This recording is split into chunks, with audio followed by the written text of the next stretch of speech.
Golf Lima Victor, descend your discussion, taking your own terrain clearance, IFR flight plan cancelled, time 19, air report, leaving the frequency.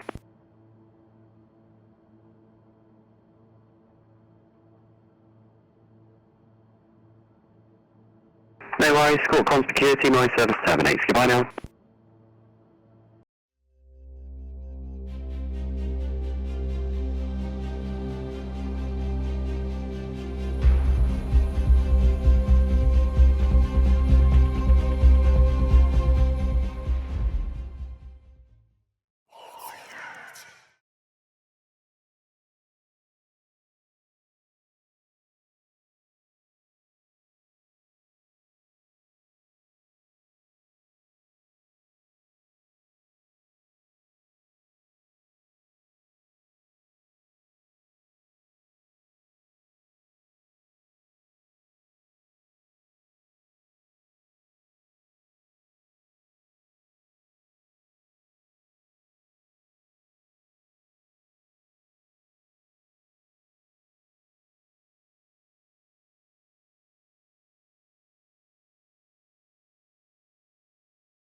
Game just crashed on me. Just filling in flight log. Okay, I will catch you up once we get up into the cruise, but for now I need to rattle off the checklist so that we get our off time.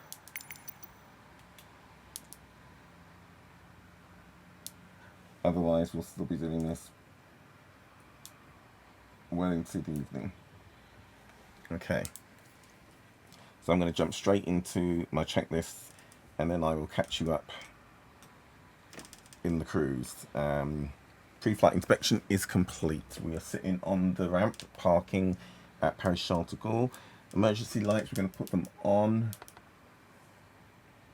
Air stairs doors are locked. Emergency exits are unlocked. The cabin loading is complete. Seatbelts and harnesses are secure. Parking brake is set. Control locks are removed. Why do we have power to the chronometer? Okay, we'll check that in a second. Is external power on? We'll check that in a second. Okay, auxiliary transfer pumps and crossfeed are off.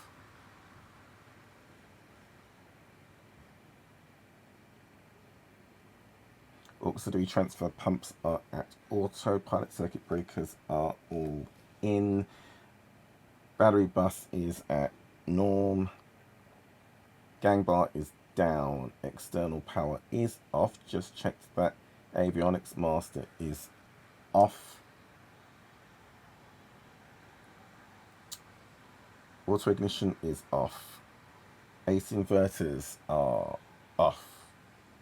Bus sense and gen ties are at norm. Engine anti-ice is off for now. Anti-ice actuators are at main. Starters are both off. Auto feather is off. Landing gear is down and locked. Exterior lights are all off for now. Ice protection is all off for now. Prop sync is off. Propeller levers moving to ground idle. Propeller levers can go full forward. I said propeller levers and I meant power levers.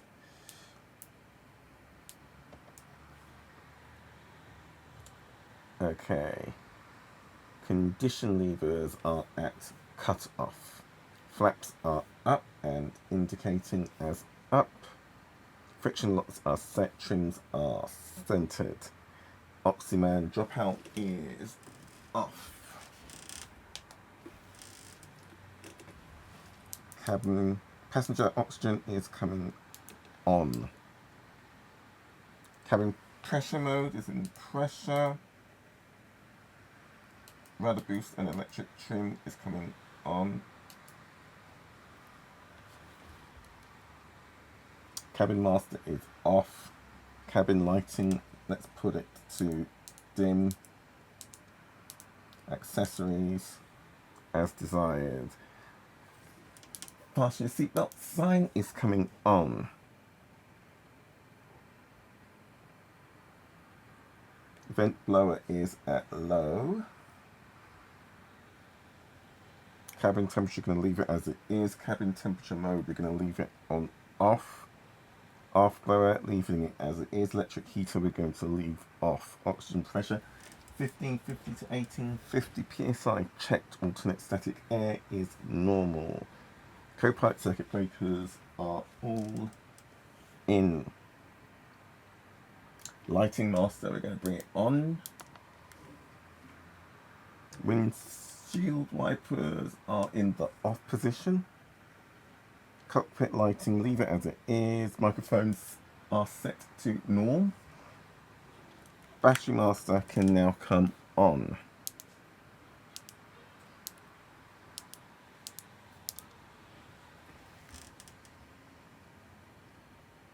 Let's check the battery volts. 23. Test annunciators. Check. Annunciator brightness can stay as it is. Fuel quantities are checked. That is the before starting engine checks done. Let's go for the engine start. Turn on the beacon.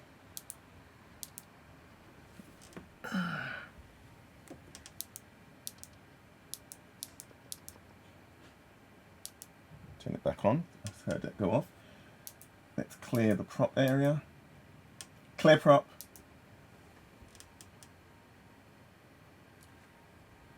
Gen ties, go to man close at night.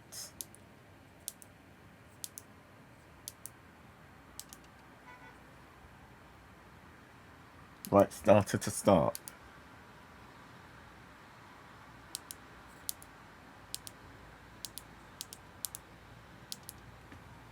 Watch the NG. Past 12%. Propeller starting to turn. Get to 20%. Right condition lever.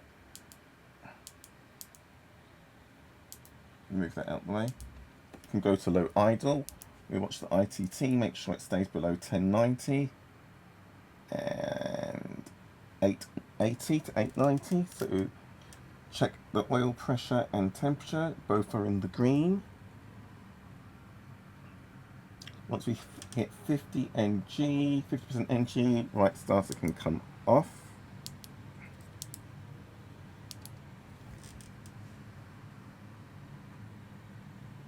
Right oil and fuel pressure lights or annunciators are extinguished. Right generator can go to reset, then on. Gen loads 10 to 50% checked. Check the right generator volts are at 28. Battery amps are positive. Right condition lever to high idle.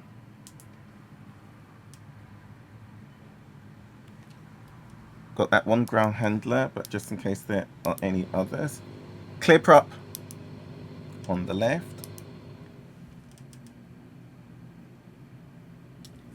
Left starter can come on.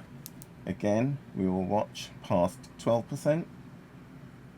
Turbine starts turning the propeller, get to 20%. We will go to low idle on the left condition lever. Continue watching the ITT, make sure it doesn't go above 1090 and 890. Good start on the left as well. Watch the oil pressure and temperature, both are in the green.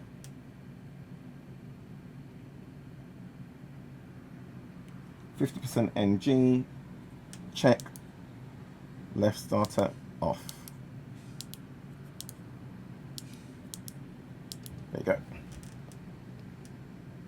We can now put the right condition lever to low idle. Check, okay. Left gen to reset, then on.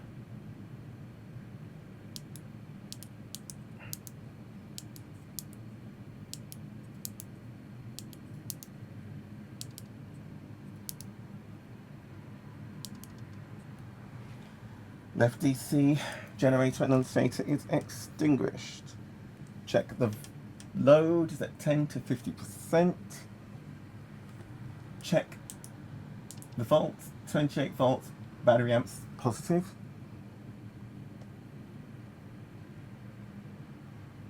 Gen ties are at norm. We're going to skip the right generator, left generator, hold reset test because we just checked them and that's the engine started. 2 good starts.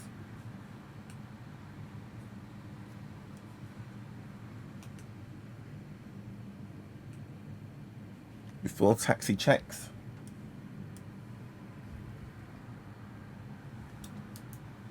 Fire detector and annunciators observed.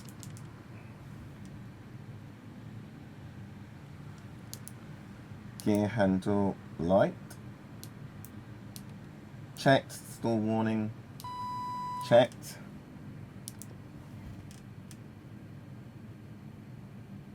Gen ties open.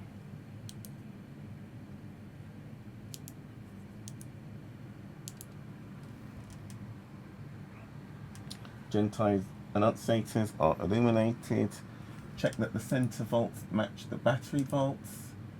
23, 23.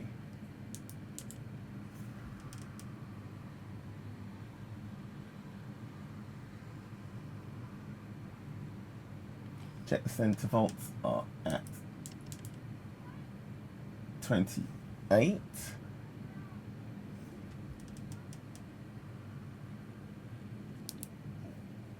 That's 23. Got to put the gen ties back to norm. And there you go, now showing 28.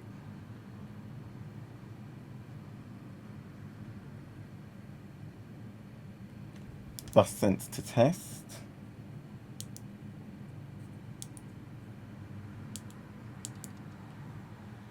Gen ties and annunciators are illuminated. bus sense to reset. Annunciators are extinguished. Check the triple vent volts. 28.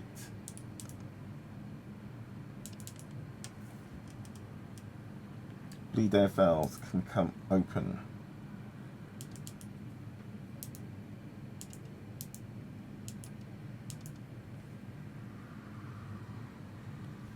Check the pneumatic pressure is in the green. Temperature mode can go to auto. 21 degrees C in the cabin, it's good. Electric heater, we're going to put it on for a while just to turn the heat a little bit more. Cabin master can come on now. We'll leave the lights as they are, but we put the accessories on so they can use any electrical equipment that they have back there. Gyro suction is in the green. AC inverters can now come on.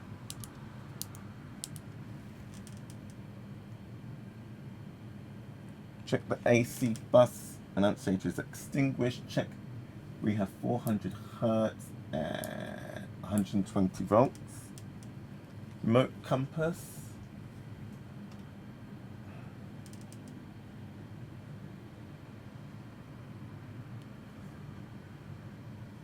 Is not slaved and aligned. What's missing here?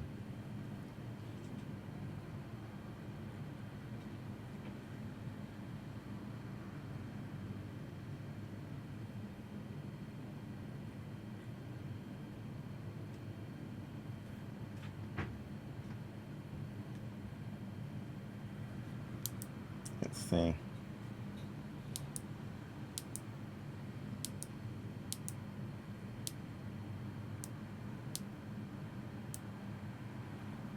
We're missing something here. Let's have a look.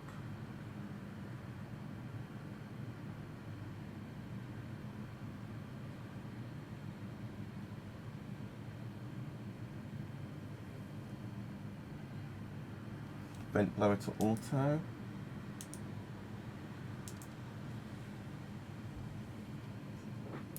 Okay, let's go through.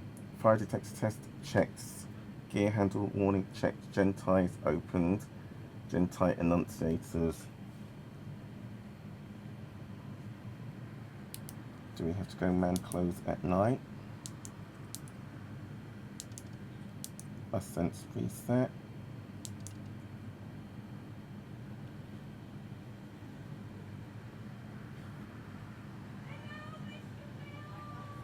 Center volts, good. Center volts, good. Gen ties annunciators, good. Bleed air is open.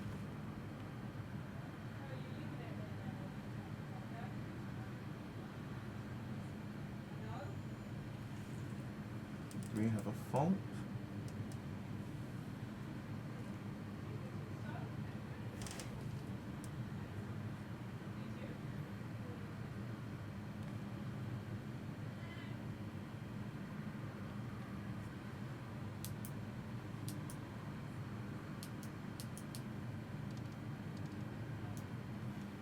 Don't seem to have power, so let's see. Did we reset the gens?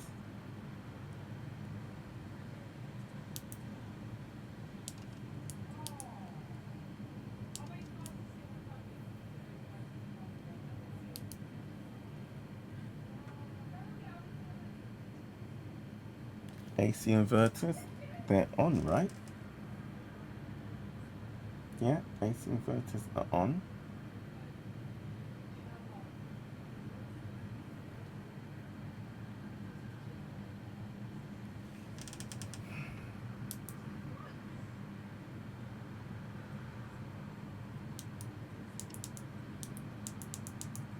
We're showing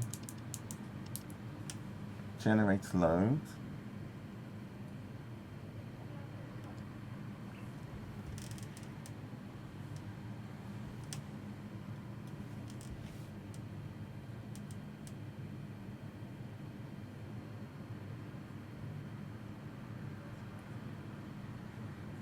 Okay, I know. Weather radar is off standby. I missed a step. Off standby. Okay, that makes much more sense. Avionics master now can come on. That's okay. Have me confused. There we go. Okay, and now we have standby gyro is aligned. Okay. Mark, what am I at? I'm going to disconnect the autopilot, reset the trim. Let's set our initial altitude of 5,000.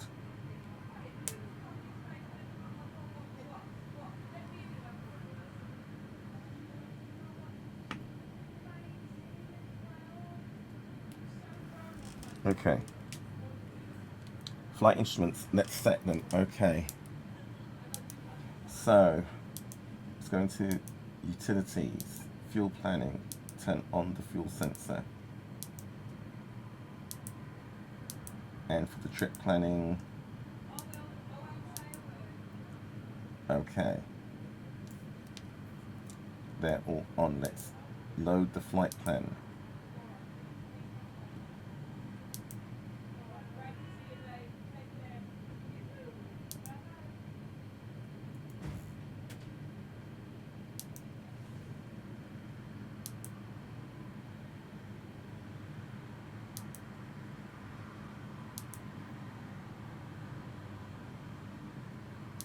Activate. Okay. Let's monitor both comms. Set COM2 to Unicom. Okay. VSR is up and running. No controllers in range. Just Unicom. Okay. Let's just make sure that we are live on VPilot for VATSIM.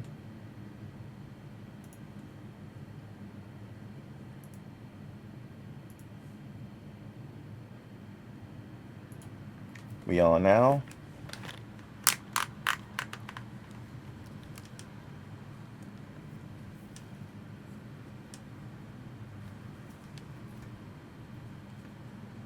Okay, let's check the airfield elevation.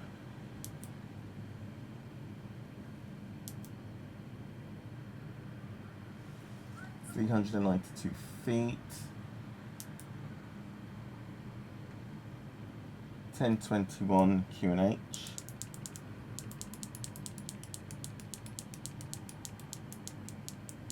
Let's check that with VATSIM.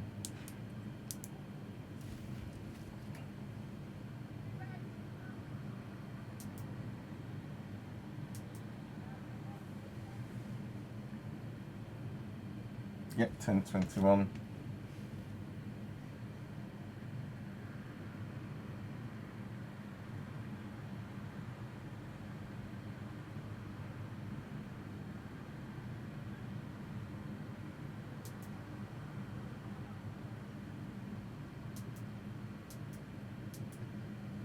Okay. Check. Okay, check. See what's up. Power on time. 1650 local, so 1550 UTC.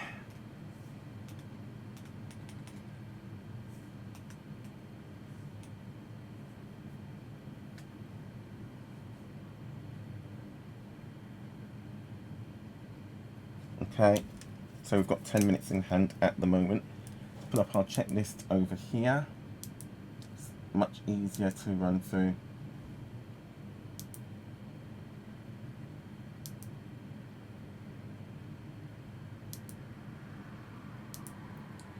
So, we've done engine start.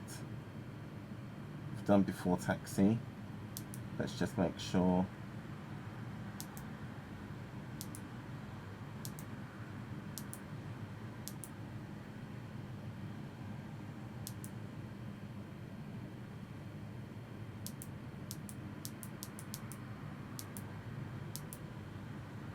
Yeah, we did the fire test, did the fire enunciators, gear handle lights, store warning, gen ties, we did all those.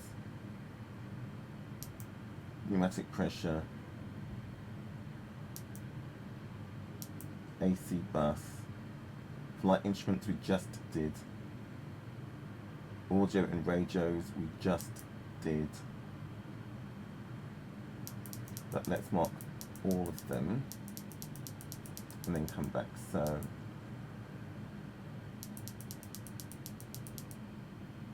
menu,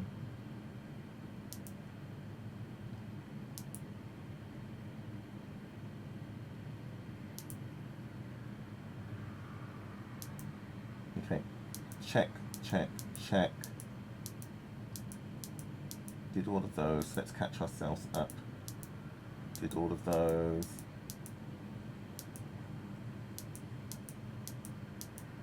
Did all of those. All of those.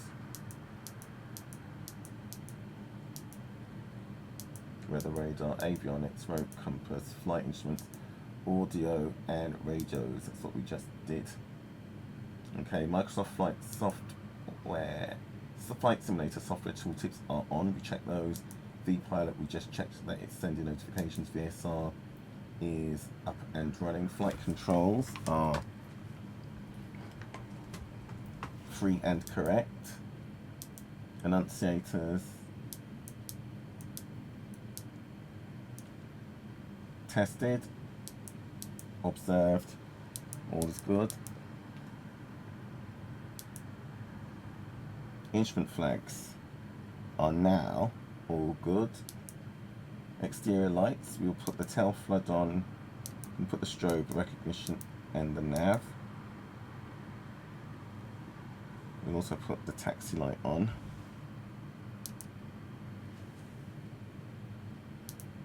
Parking brake, let's check the brakes. So release, engine's just above ground idle.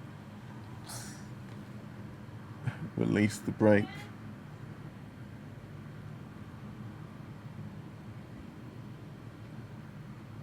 Add a little bit more power slowly. And we're rolling. Brakes tested, back to ground idle. Parking brakes set.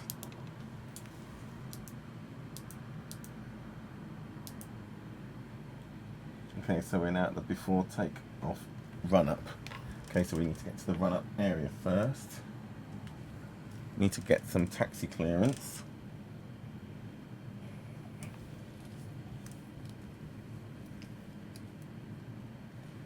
So we don't have anyone.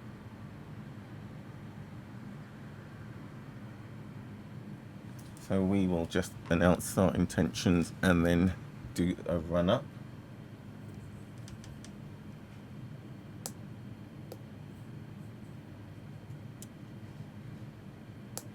Charles de Gaulle traffic, Golf Bravo Echo Lima Victor, leaving parking, taxiing to runway 27 left for an Opel 5 Alpha departure to the northwest.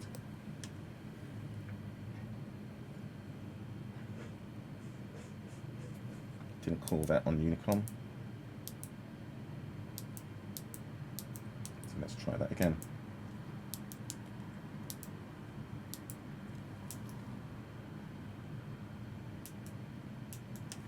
Okay, the mouse is active over here.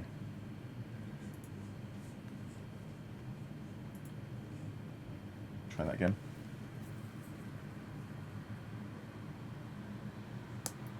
Charles de Gaulle traffic, Golf Bravo Echo Lima Victor, taxiing from General Aviation parking via Mike Bravo Quebec to 27 left departure.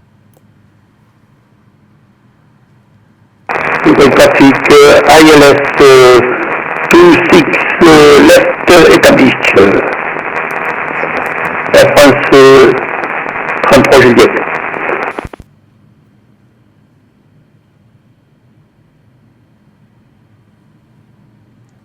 Air France 56 22 Juliette pour ILS 26 gauche à 4000 pieds en éloignement de PGS.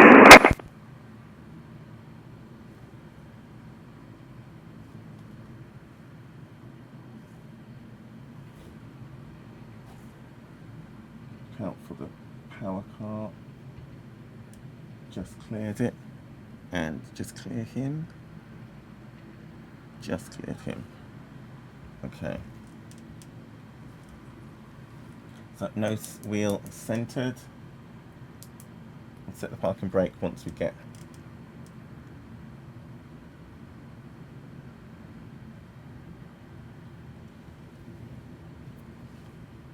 a bit of distance from him.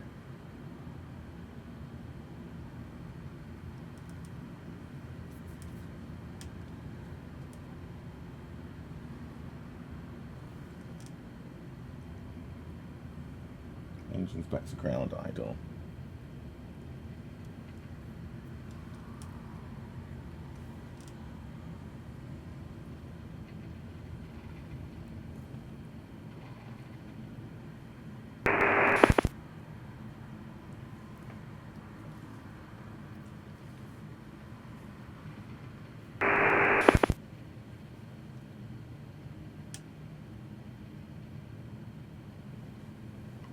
Okay, and we will stop here.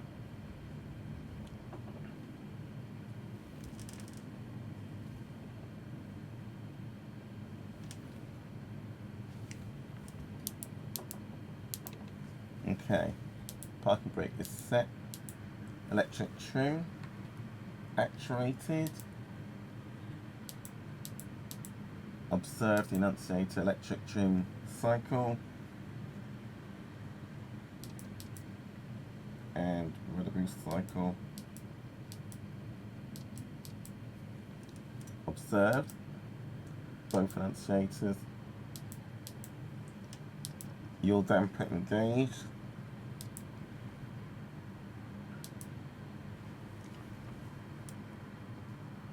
Okay, heading bug.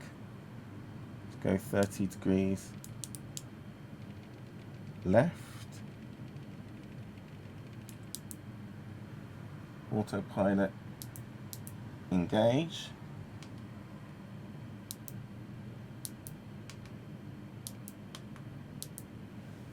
And heading mode selected. Observe the yoke, observe the flight director. Heading bag 30 degrees right.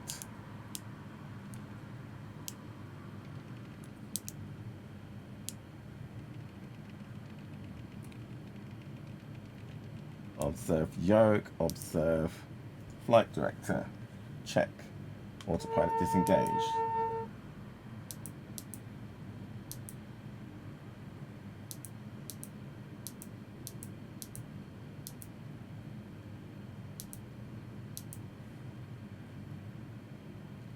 Engine anti-ice can come on.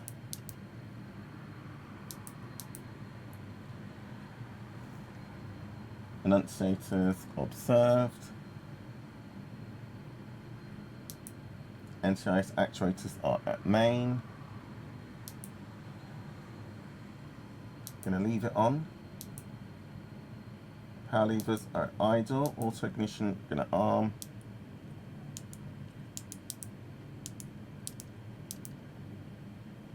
Enunciators illuminated. Power levers, we're going to bring them up above 17%.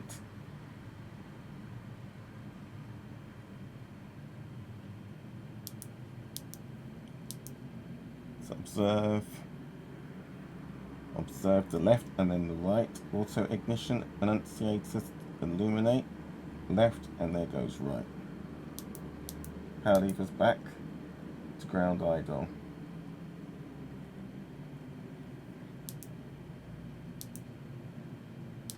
And left and right ignition enunciators illuminate. Auto ignition can now come off.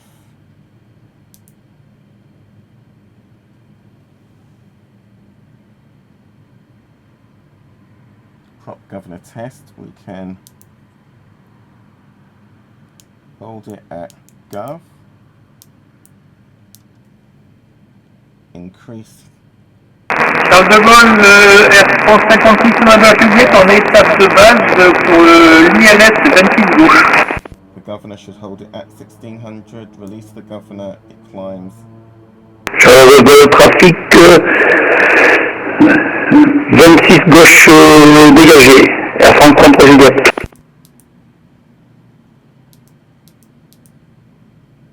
I'm going to skip the prop pitch, don't have enough arms to do that test, so we don't have a throttle quadrant.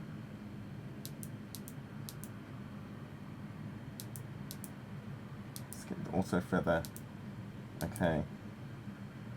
Next is will be forced takeoff, so let's call our intentions to taxi. We need to reset the trim.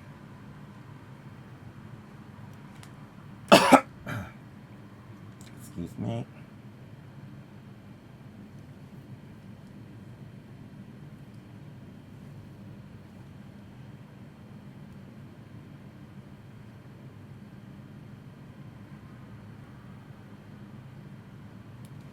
Okay, now we can set nav mode and climb.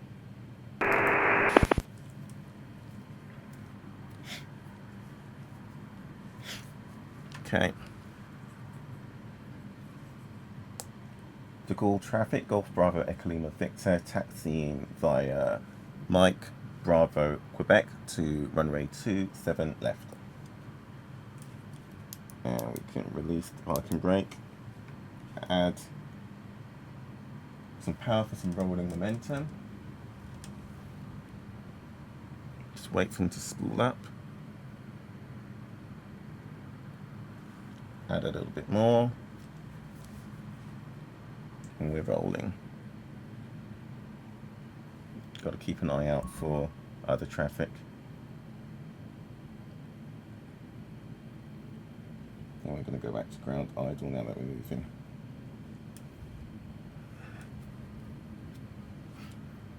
Taxi lights up. Charles de Gaulle, Air France 56 November Juliet, établi sur le lock 26L.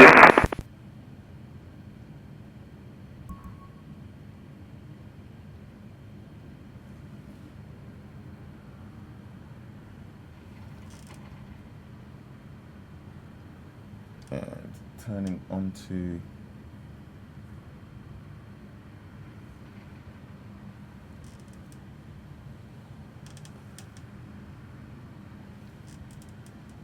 Bravo.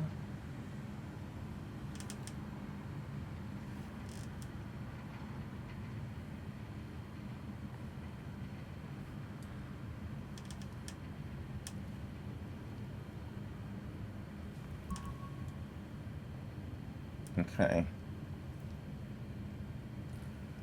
Electric heat comes off.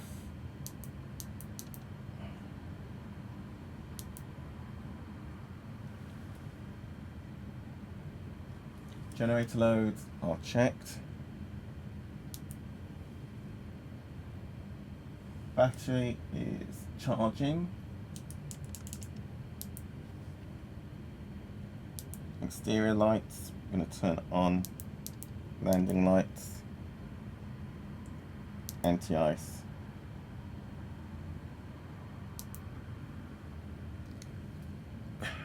Checking for traffic.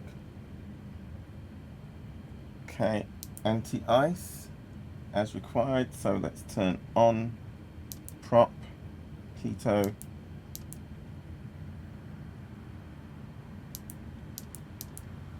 fuel vent, stall warning.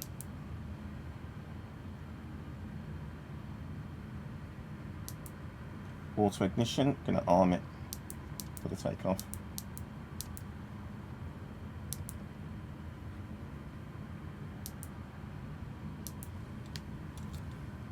Auto feather, gonna arm that.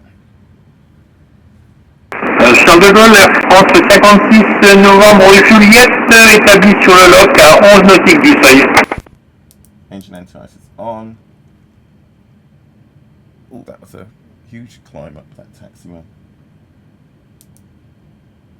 Transponder we're going to set to altitude reporting, where the radar can come on. Propeller levers are full forward.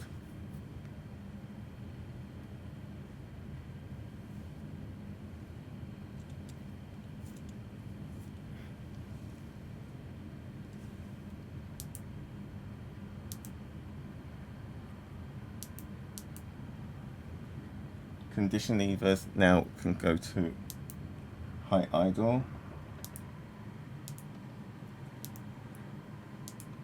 It's going to really, I had to apply the brake before I did that because it's really going to start us moving. There's traffic moving really fast along the taxiway.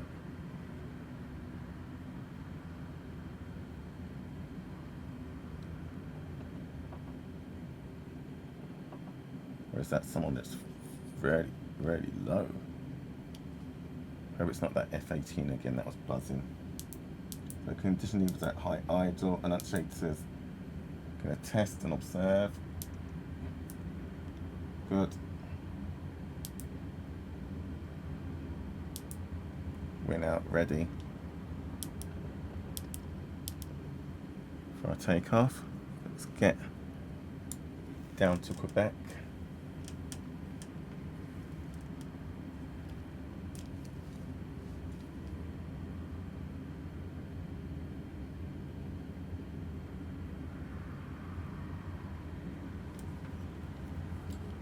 Traffic taxiing on our right.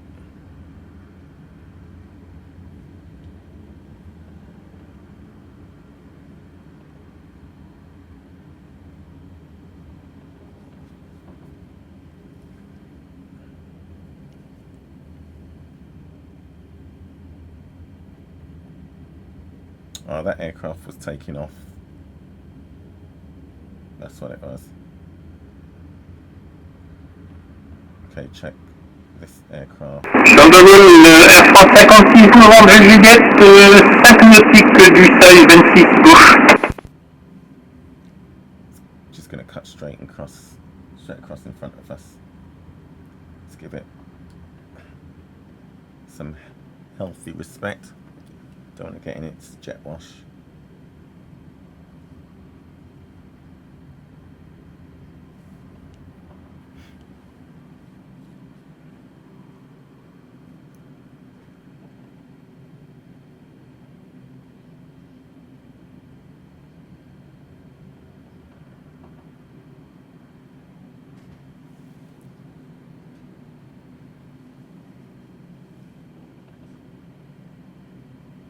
Takeoff's 27 right.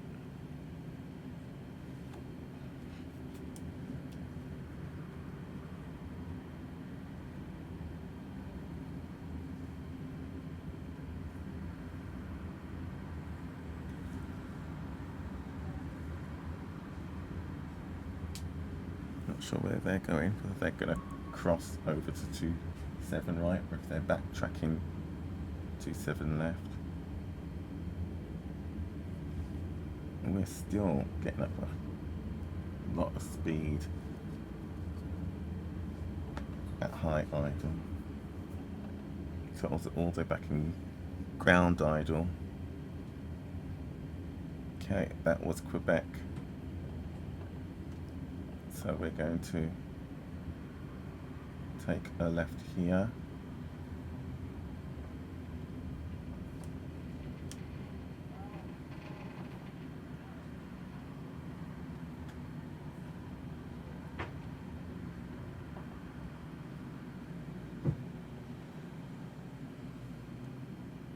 And then take a right.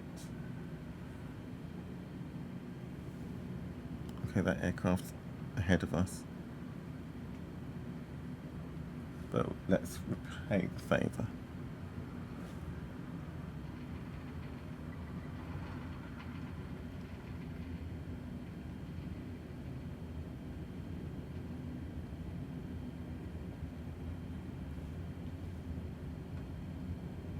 Okay, and we're going to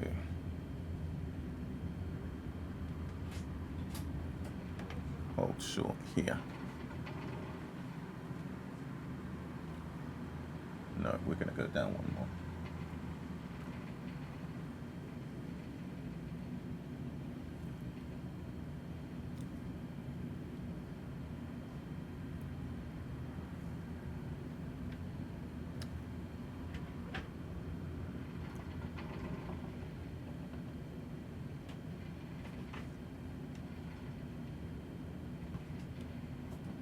Charles de Gaulle, 26 gauche est dégagé.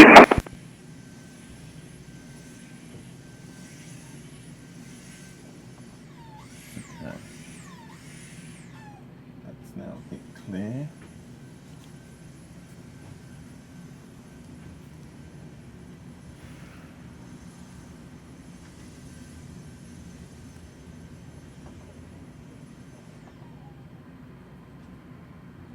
Let's call Holton short. Charles de Gaulle traffic, Golf Bravo Echo Lima Victor, holding short, runway 27 left.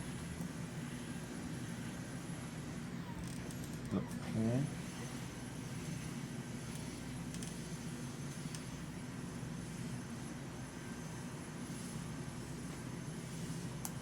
Charles de Gaulle traffic, Echo Lima Victor, lining up, 27 left, front Opal 5 Alpha departure to the northwest. Okay, flaps to take off. We're not going to hang about, we're going to do a straight roll out.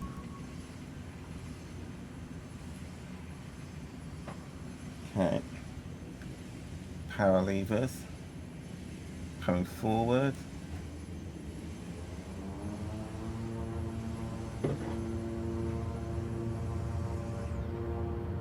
Tracking the centre line. Airspeed alive. V1. Rotate. Positive rate of climb. Gear up. 120 knots. Flaps up.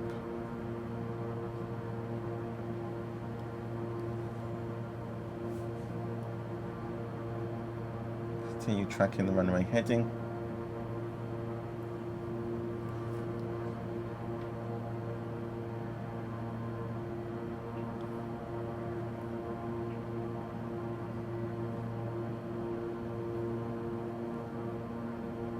Right hand turn.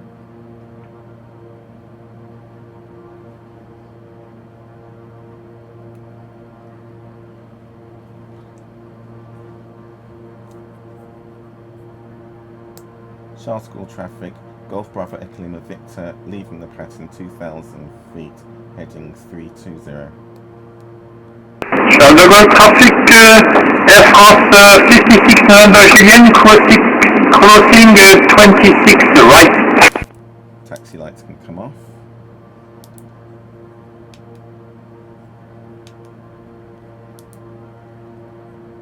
Okay, so power levers check. Air effects alive, check. Landing gears up. Landing lights off. Autopilot is engaged, flaps are up and indicating up. Cabin pressure is climbing. Charles de Gaulle for 26 right is clear. Approaching 5,000 feet.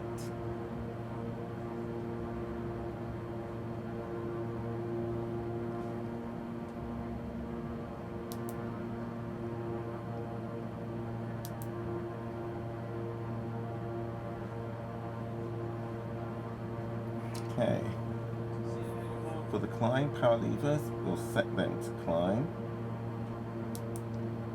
ITT is just above 700. Propeller levers, let's bring them back a touch.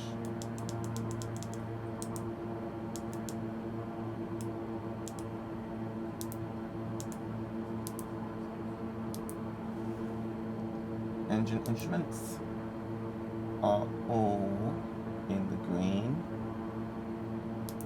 exterior lights are as desired. We're going to bring on the windshield anti-ice.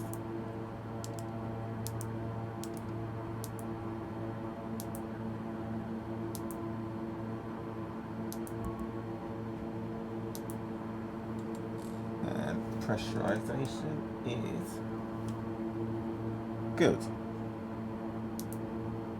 Next checks will be 10,000 feet. Here we're going to set the flight levels in the flight plan.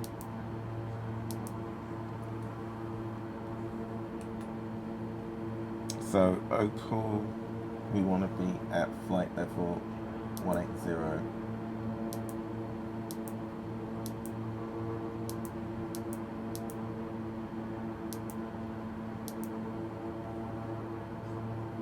And that's the same all the way out to Rotno.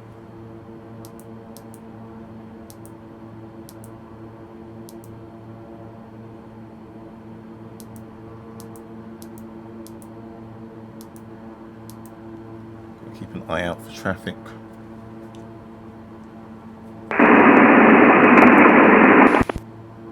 On the road traffic, Air France 56 November Juliet on Charlie 4 to lead frequency.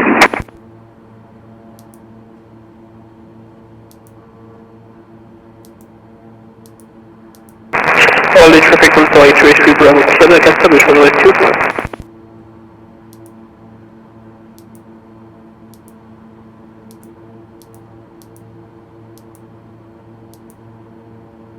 And at Rotno, it is 280.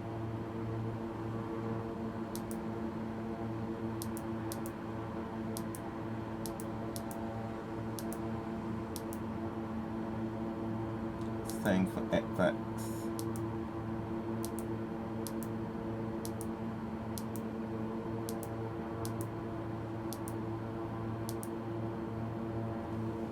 And then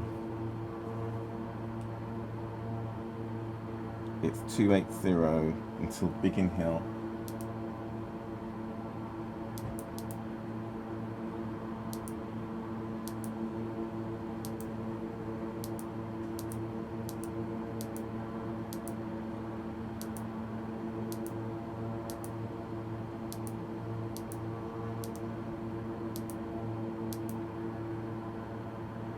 And then at Goxel, it is 259.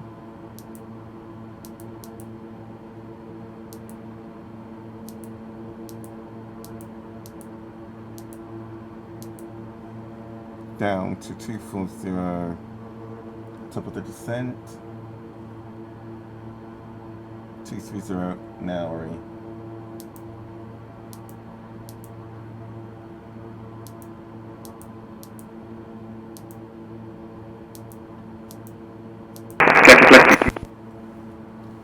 Traffic down there. Okay. And then Cowley is 209, Silver 173.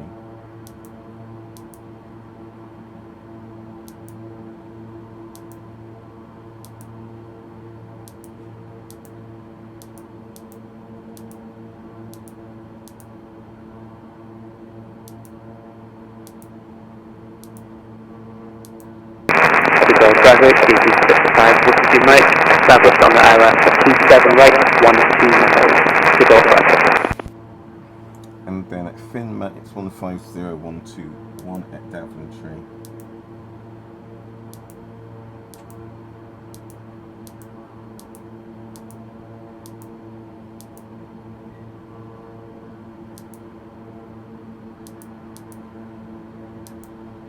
Le trafic, Air France de Québec, Mike, dans le Overclocking zone. And then we're down to 62 at Honolulu. Honolulu even.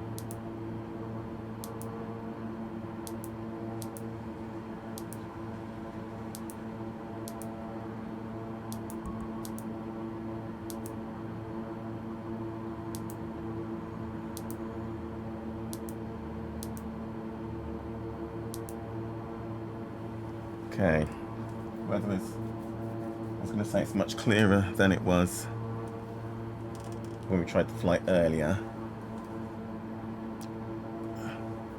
And then I looked right, so you can see that from our 12 o'clock through to our 2 o'clock, just rain clouds, but we can still see below the cloud cover, or ceiling even, all the way out to what looks like the coastal horizon. Might be being ambitious with my eyesight. So we're not at Opal yet. Once we get there,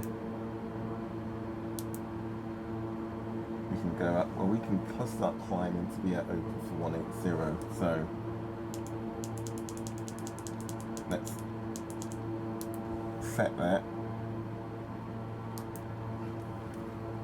Start the climb. We're 27 miles out. 13,000 feet to meet. We're leaving 5,000, so we can go to standard on QNH.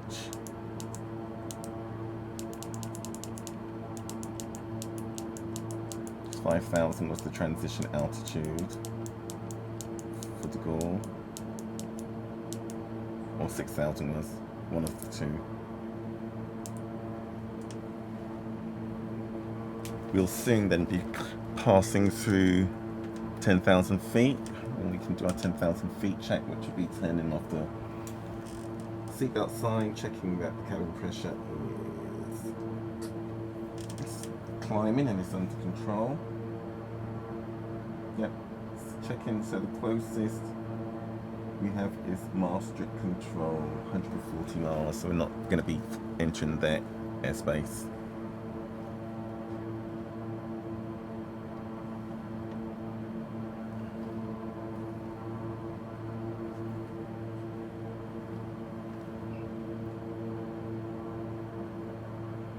Extend the range on the weather radar.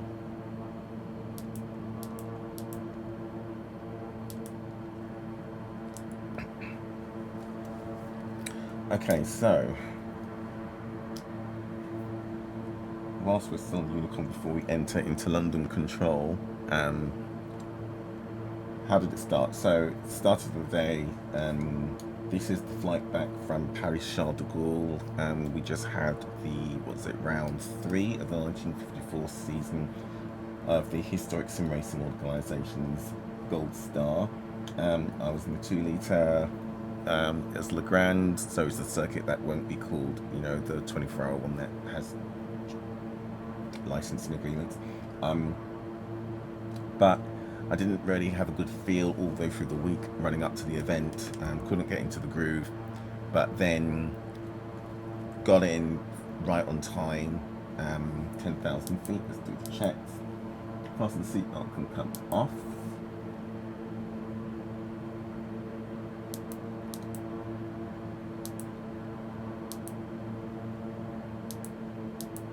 Exterior lights are set, and cabin pressure is good.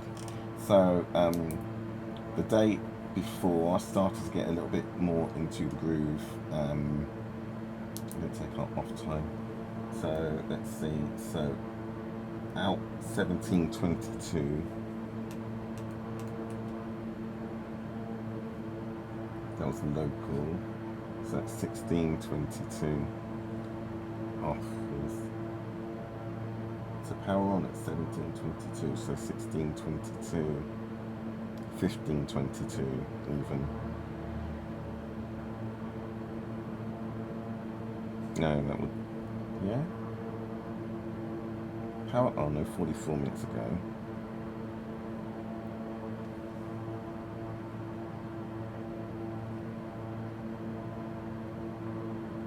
So 16:22? No, 45 minutes ago. 45 minutes, so that would make it 16.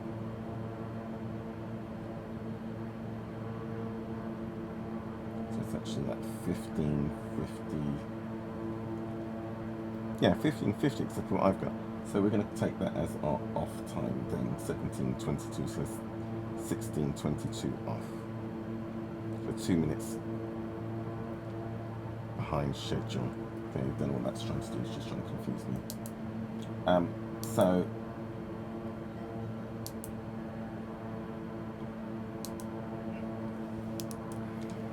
So got up to speed just in time, qualifying, managed to get a bank lap in, which put me, I was holding P1 for a while, but then it slipped into P2, and then I was on a lap that had me 0.3 seconds up coming off the second sector split. Would have been a pole, but then I thought that it was a internet connection stutter, but others were getting physics stuff, and so it was probably that. I need to go back and double check that I didn't get ambitious and turn up the graphics settings too high. But anyway, so I started second, as always, making sure to take it easy on the first lap, but not too easy. We were doing a Le Mans style start, so the whole run to the car and then start perpendicular to the direction of travel, but we didn't do the run to the car part. Got through the first S's cleanly, managed to go around the outside of the car out of Tête Rouge. On the run down Mulsanne, I got slipstreamed by the other 2-litre cars, so I just yielded. There was no point. It was lap one of what was going to be a simulated 24-hour race, so 2 hours 45 minutes. Coming up on our initial flight level, 180, and got down to Mulsanne corner and saw that there was a car park of cars. Something, I know what happened now, I've seen the replay, but I just saw a collection of cars down there. So I made sure to stay to the right, so I didn't break in train with all the cars in front of about 4 other 2 litres, or 3 2 litres and 3 2 litres and I think a 3 litre in front.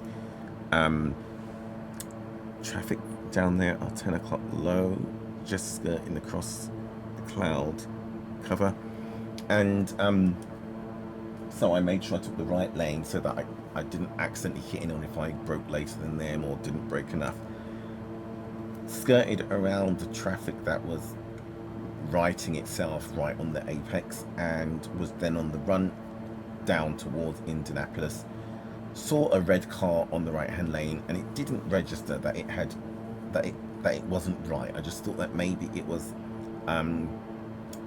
going slow, or it was slow to accelerate after the accident that had obviously happened at Mulsanne, or maybe it was a 1.5 litre, but it couldn't have been a 1.5 litre because it was lap 1. There was no way one got that far ahead of us, so just assumed that it was a 3 litre going slowly, or getting up to speed. It wasn't until I got to like 5, maybe 6 car lengths behind that I realised that it actually had 3 wheels on its wagon, as I saw the sparks.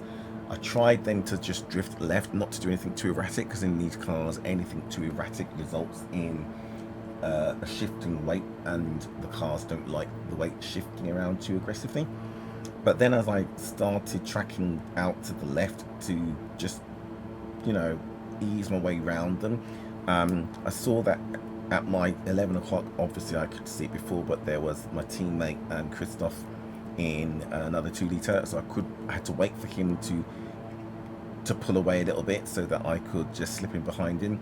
And then just as I was lifting to slip in behind him, out the corner of my eye I saw that unfortunately Austin, in a recovering 3 litre Merc, was right alongside me. So everything then started to happen at once. I was converging on the car ahead, I was off the throttle, I was drifting left, so I stopped drifting left and thought if I can make sure I don't kick him on the left and give him enough room, I can then go around the car to the right. But the car that was on my right in front of me, because it had 3 wheels, couldn't take the turn as tightly as it should, so I clipped the left rear quarter of it, bumped into it, clipped the corner, ricocheted left, hit Austin and took us both off to the right. I basically pit maneuvered him into the forest. Now all weekend as I've been testing, all the trees had been phantom trees, could go through them, so I wasn't too concerned as I was trying to get the car under control. But then I came across the one physical tree in the entire forest, and that was it, race over. So what should have been 3 hours behind the wheel turned into 3 minutes behind the wheel, an hour of qualifying and 30 minutes of practice. But in the race, 3 hours it should have been, 2 hours 45 really, turned into 3 minutes. So I just went to watch the F1. So today was flying back. Now, I wanted to make sure I didn't have that nightmare of flying into controlled space, traffic 12 o'clock, no, traffic's actually 1:30 moving to 12 o'clock, so it's crossing the channel as well.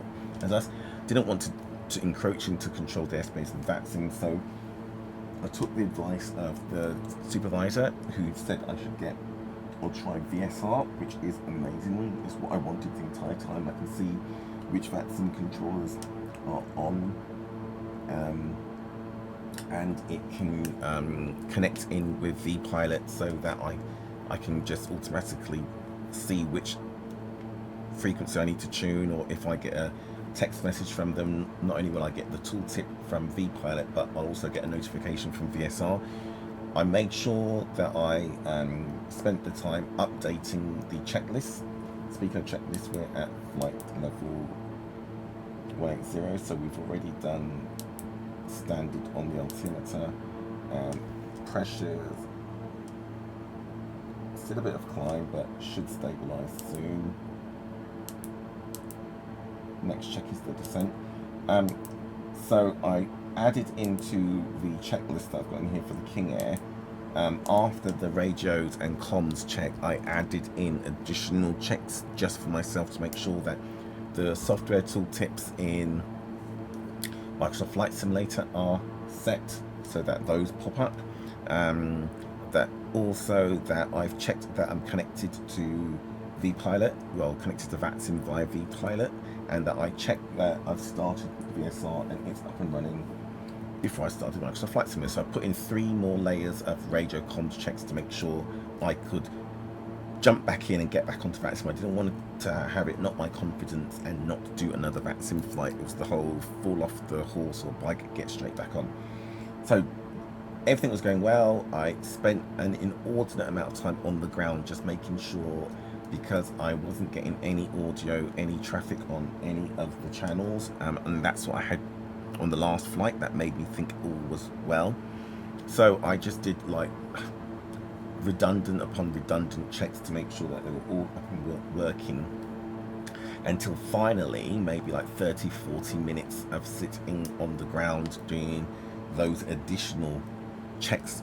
All the other pre-flight checks were complete, but I didn't go beyond the radio comms checks. Finally I heard another voice come up on Unicom, and then I finally was able to get some life out of Maastricht radar. Contacted them just to check to make sure that they weren't controlling de Gaulle, and they said no, not in the area. So that made me feel much more confident. So I got on, did all of my Unicom comms to any other traffic, checked and triple checked before getting in the plane and before leaving the ramp. The SIDS, so all of the departure, noise abatement instructions, everything, and the airport layout as well, so I knew where parking was and what taxi routes I should take to get to 27 left, whether there were or weren't controllers on, and everything went fine. Got this far into the flight and we're just about to go feet wet and leave the coast of France, and just as we started to cross the channel, London control came on, sent a message, and that just again gave me another boost of confidence that everything was working, because I got a tooltip ping to say contact me on, and the frequency, can't remember what it was, I think it was 129.475 I think, but then also the VSR notification popped up and said, Captain, you have an incoming message, which again, so that was 2 redundant fail-safes on top of me keeping an eye out and looking to see whether or not I could see which controllers were up and running. So then started taking direction and communicating, you know, the whole aviate, navigate, communicate, and it was all going well. Got then to, where was it? We got halfway across the channel. We were on our way to, I want to say, where were we? Let's have a look. So we were en route, I want to say en route EGBO Tiger, but we got clearance direct to Daventry.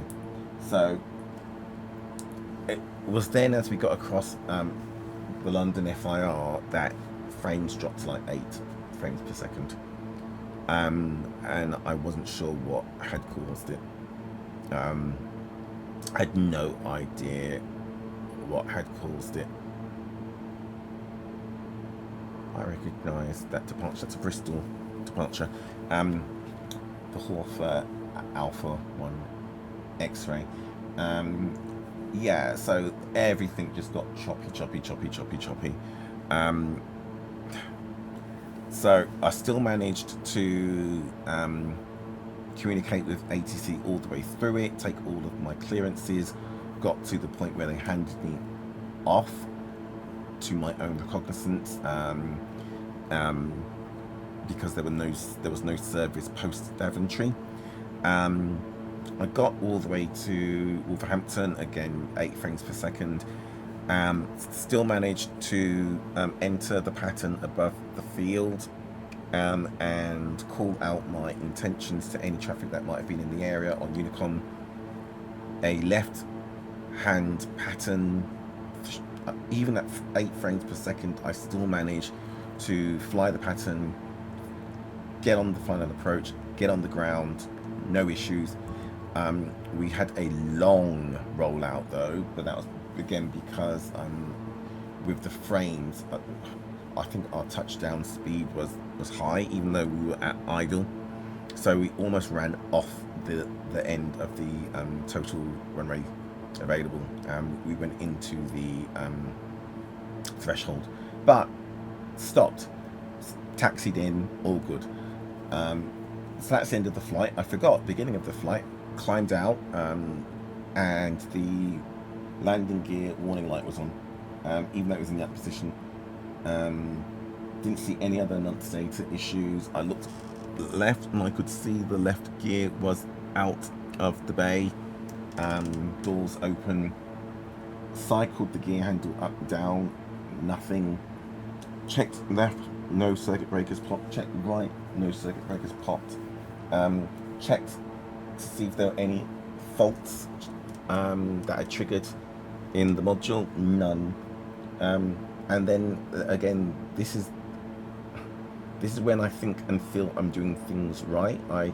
Yesterday, Friday, Saturday, I spent the time I have been procrastinating on for the last month or more, maybe 2, and I completed adding in all of the checklists. So not only the normal checklist that I had before, but I also added in the abnormal checklists, all of them from the airplane manual. So I looked to see if there was one for Gale landing gear failing to retract. I didn't find one, so I'll have to double check once this flight's over and on the ground, because there should be one in there. I could find the manual lower, but not one for manually retract. And I had this going through my head of, oh, are you kidding me? We're in the departure. Technically, we probably could make the flight all the way back with gear down. It just means we wouldn't have the cruising speed that we've currently got. And as long as it was down and locked, and we still had 3 greens showing down and locked, all would be fine. But just as I was doing that, out the corner of my eyes, I checked it one more time. I've not seen it before, but right here, where that number 2 is, by landing gear, it's the relay, it's the fuse, and it was out. The red stalk was showing, and that was like, hallelujah.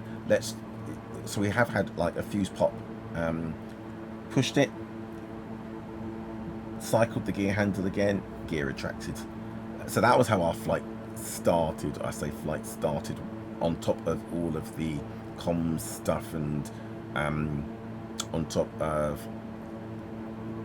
Microsoft Flight Simulator not wanting to install the VSR server or toolbar app, and that's because I always forget and get confused because I've got the Steam version.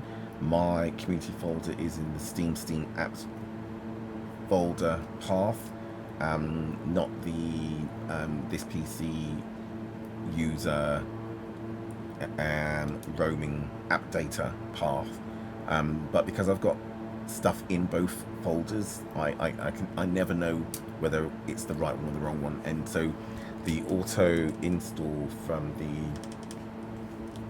the app put it into the app data roaming, so that was more troubleshooting. So once I got it in and it was working, yay, I thought, okay, maybe this will be the flight where everything goes right. But again, I still,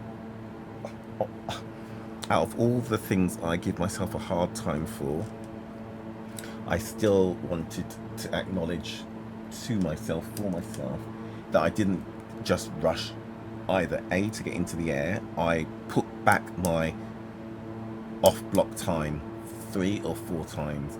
So the flight I had originally booked Thursday, I think, was going to be an out time of 0900 Zulu. I pushed that back to 0930, then pushed it back to 1000 hours, then 1030, and then actually to 1100 hours as well. I think 1100 was the last that we pushed it back. And it was all, you know what, it's not right. Don't just take off and try and figure it out in the air. Do it all right. I want to make sure that all of the pre-flight is I's dotted, T's crossed. So to then go through all of that, go through the flight, go through the FPS, and then during the flight, I was like, to ask ATC if I could go off frequency for a bit to check on my graphics settings, just to see if something amiss had happened whilst I was installing the app, and lo and behold, Microsoft Flight Simulator had decided to put all of my graphics settings, all of them, not just PC but VR as well, all to ultra, and that was somewhere between, well, it's not, I know exactly when it was installing the updates, not the VSR app necessarily, but I couldn't get it to recognize the VSR, so I had to install some of these Service Pack 12 updates that I hadn't installed, and I need to now remind myself to check that to make sure before flight, say it hasn't done that again, because now we've got as much cloud cover as we had on the previous flight. We'll see what it's like when we get towards London, just to see if London scenery was the main cause because everything was set to high and ultra, or if it was the volumetric clouds that were also at ultra. But anyway, so after all of that and getting onto the ground and thinking, Struth, can I please just get a nice and simple flight where everything goes right? Get on the ground, exit, and for some reason Flight Simulator has stopped recording my flights in the logbook, which I don't care, the logbook's a piece of pants anyway, and I'm not sure if it's just because it stopped recognizing flights in the King Air, or something about the startup and shutdown procedure it doesn't like. I don't know what it is, but it stopped logging them, and I don't know why, because it logged flights in the King Air before, but the flight's not logged, hasn't been logging them for like the last 2-3 months. But then it's a slight stutter. Is that cloud or a plane in the clouds? It's just clouds. Is that frame? Okay, don't know what that was. But anyway, I then go to check the VOD. Again, stutters again. Frames though are at 51. So I don't know what this is. But anyway, none of it had recorded. Well, the audio had recorded, but it was just a black screen. And I can only assume that's because of all the alt-tabbing, stopping the recording, restarting the recording, alt-tabbing, stopping, restarting, that I must have had, even though it was recognizing full screen applications, I must have had a, I don't know what GeForce Experience was focused on, but it wasn't focused on the flight simulator window when it was recording. It was just recording the black screen. It wasn't like the Steam VR window, because the mirror window wasn't open, so I don't know why, but there was just no visuals. So I've got all the audio. I'll probably keep that, because the plan was, if there's no ATC on this flight, that what I was going to try and do was maybe just fly the flight again, set the gain time manually, the weather manually, to be as it was when I left on the previous flight, and then just do it offline, and then edit it in post-production, take the new video recording but overlay the audio from the previous flight where I would have all of the ATC comms. But we'll see. I still may do that if, once we get feet dry, and that's going to be any minute now, because we are approaching the coast and we don't have anyone, by the look of it, on London control. Closest we have is Manchester. No, Scottish control.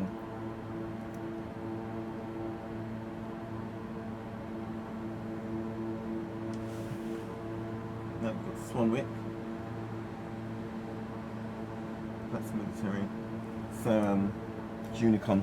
So if we don't have any ATC this entire flight, I may try and do some time stamp matching traffic, 2 o'clock, heading west to east. And yeah, overlay the ATC chatter from that and use this just as voice over comms. But anyway, other than those 2 stutters that we just had, we are in amongst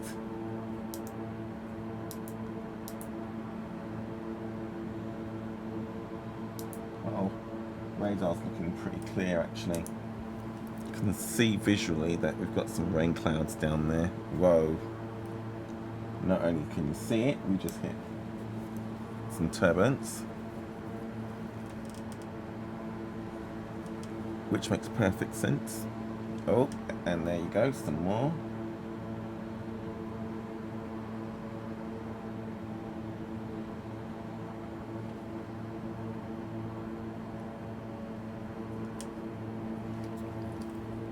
We didn't climb though, did we, too?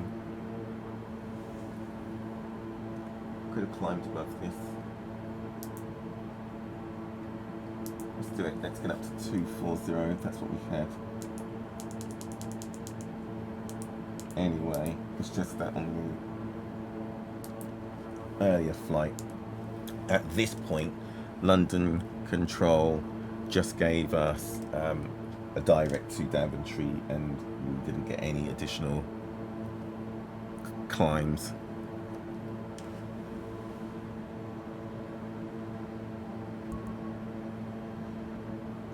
So we could have been at 240, and that maybe would have taken us above this rough air.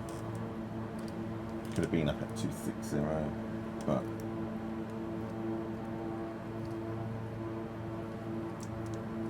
there's no need. There's no ATC about. Not hearing lots of traffic on Unicom. So although maybe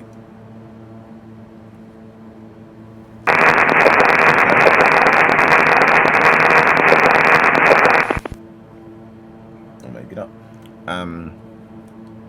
Maybe the winds up here would be not only calmer, but maybe give us more of a tailwind. But we're also going to have to spend the fuel to get up here, so I wasn't too concerned. And then November 207 Foxtrot Alpha, if you maintain speed 160 off now, I've reduced to my minimum approach speed, so we should go to anything like that. Good, I increased it to 160. Sorry for that, my fault.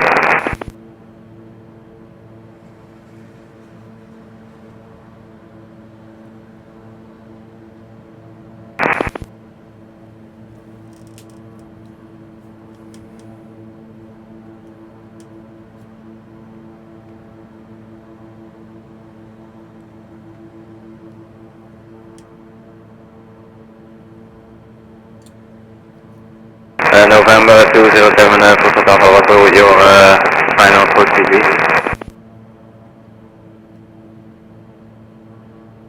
Quite elevated, about 140 at the moment.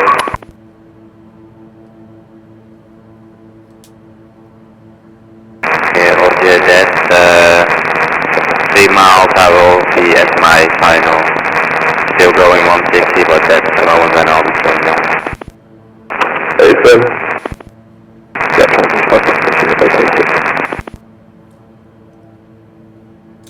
So I'll probably leave this audio because we do still have live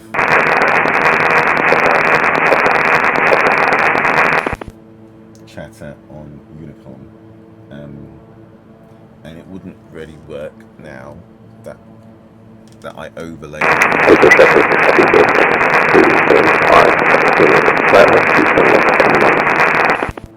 Now I think about it, because the original plan, and what I'd have to do is I couldn't be on VATSIM proper, I'd need to be in observe mode, and even then I probably would be better off offline, no live traffic, because I'd need to have the original audio from the first flight playing in my ear so that I could respond to the ATC calls in the cockpit, so setting radios, setting courses, altitudes. Otherwise it would just be like audio track playing that has absolutely no. Guys, I'm easy like you with Charlie Short final features left.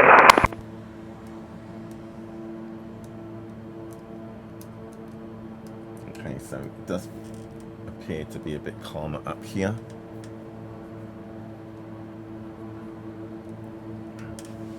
Outside temperature, that's Fahrenheit, don't do Fahrenheit. Minus 31C. November 207 Foxtrot Alpha, clear runway 27. Guys, I'm easy like you with the Charlie landing features left now then.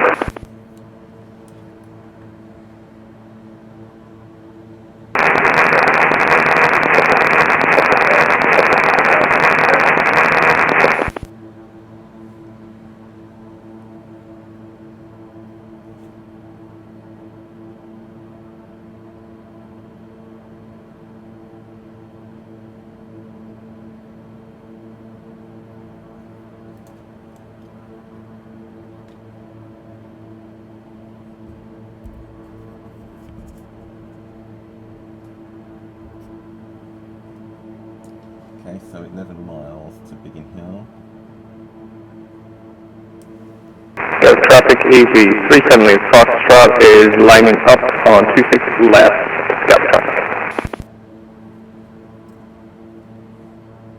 Scout traffic east 56 Quebec, Juliet taxi to gate 557 by Juliet Romeo, Lima Quebec Alpha. That's definitely another aircraft down there, just above the pressure window handle.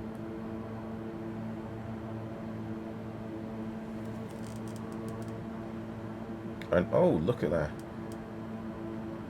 This is why it's still got climbing, and it's heading straight towards us, I want to say. Or is he climbing away? But look at that rate. Gatwick traffic EG353 is going to push back at start on stand 131 facing east. It's got to be heading towards us. That's why it looks like it's such an aggressive rate of climb. Unless it's someone else flying a military jet out here. We had someone buzzing traffic. Charles de Gaulle earlier. Of course, it could also just have been a bit of netcode lagging, but no, we're heading in the same direction. Yeah, that's got to have been just netcode,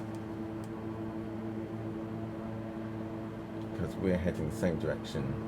They're just maybe 5,000 feet above us. If that, 2,000, 2,500? I haven't quite got my ranges.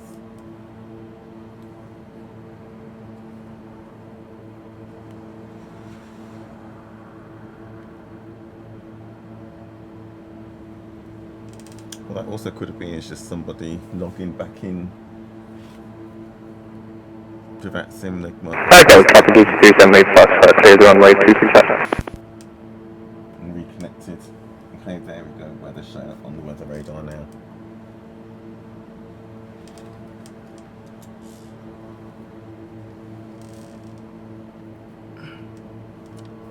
Two sets of traffic, three sets of traffic.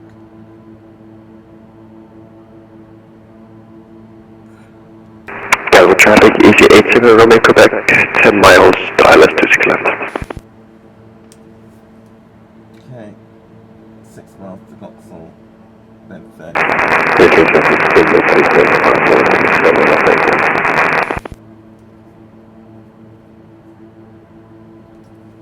Gatwick traffic looking 708, taxiing holding point runway 26 left via Lima, Papa, Alpha November.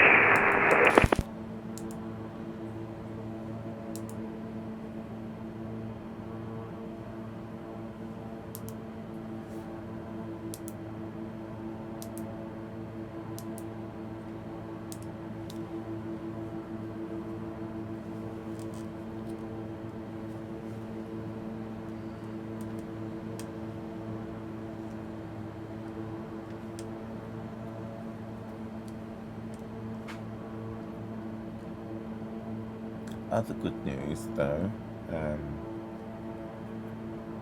I've checked my position in the waiting list for private pilot license practical lessons on VATSIM.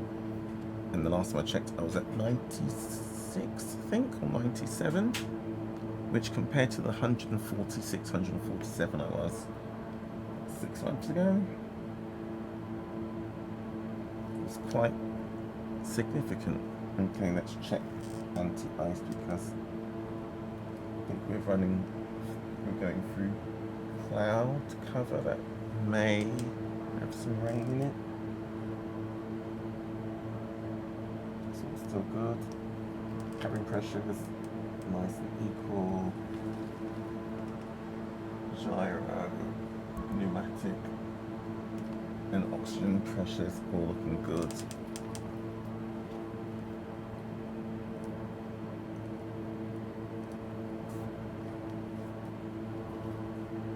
More traffic. So yeah, I don't know if, again, this is still, well, I'll say still, we're 6,000 feet higher now, but this is where we previously were getting a lot of stuttering and, well, our FPS dropped to 8. It's currently at 39, 40, 41. So definitely Flight Simulator that just screwed me on the first flight. Just had a bit of a stutter.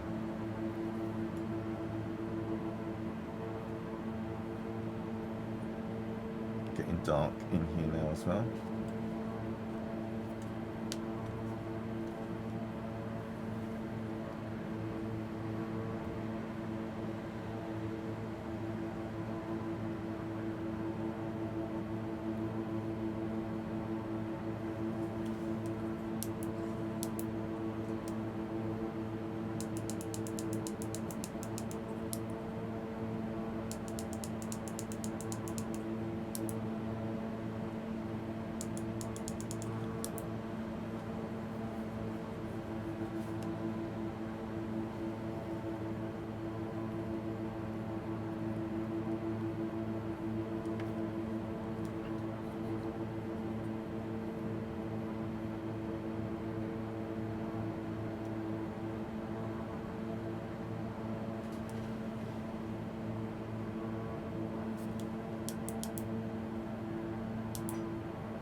Quebec radio check.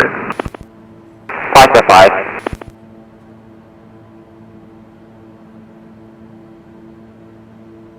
555.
Sun's finding it difficult to break through now. You see cockpit getting dark every so often.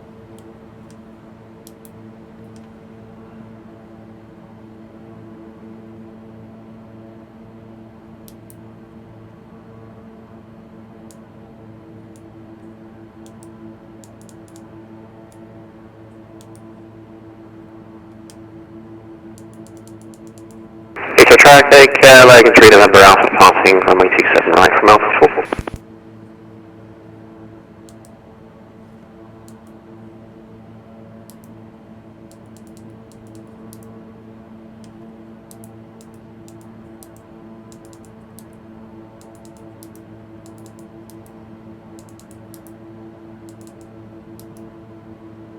Okay, looking like I should say for lighting now.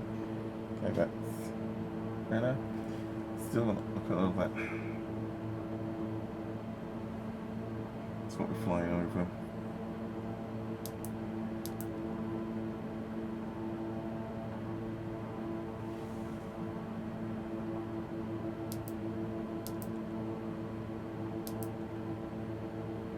See how much of it was flying through here, so we're just skimming the tops.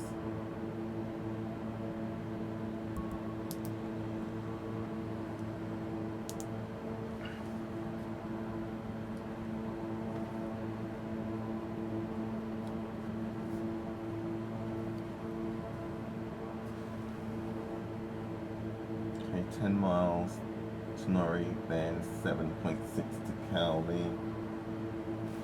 At which point we should be down at 209, so we can start our descent.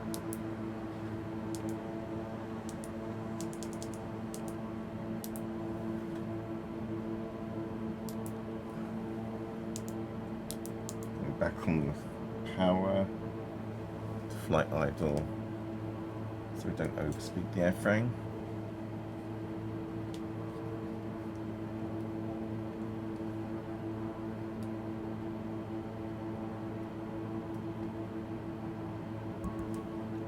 So we can set the airfield elevation now.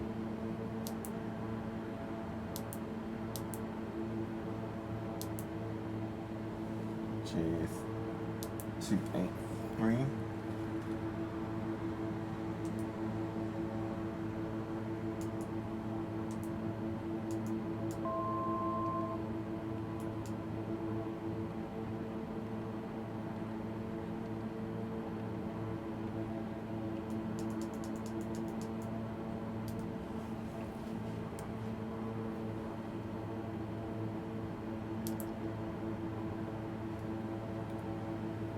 Throttles back,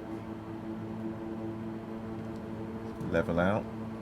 Okay, let's check our descent checklist.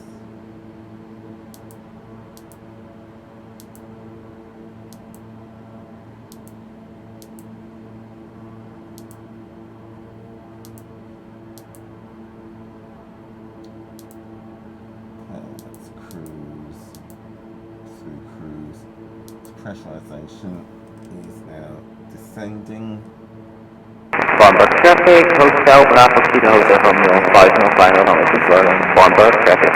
Exterior lights we put on landing.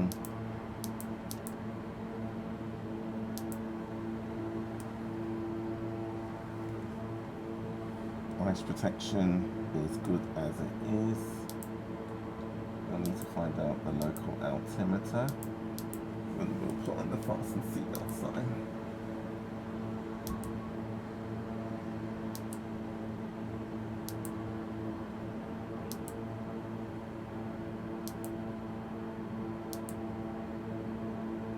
Don't think we have a meter for... no. So I need to find the closest.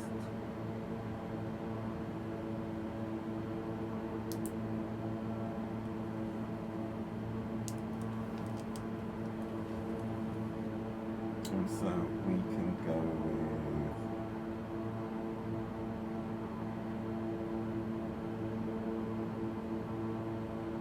Birmingham. Let's go with Birmingham. So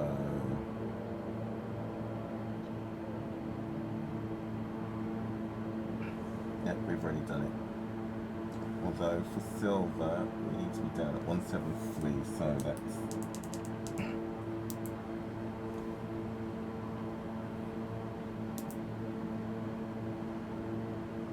that thing.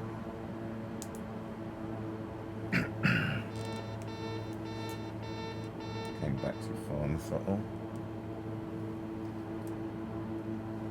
We're going to descend down into that mess. Although we can see through it, we see the ground, so it's broken.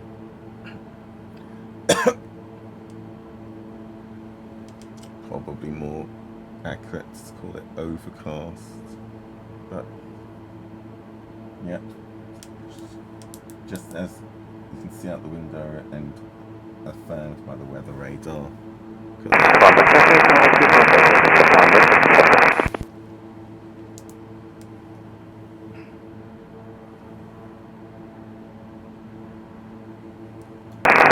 London, radio check. Hang your button.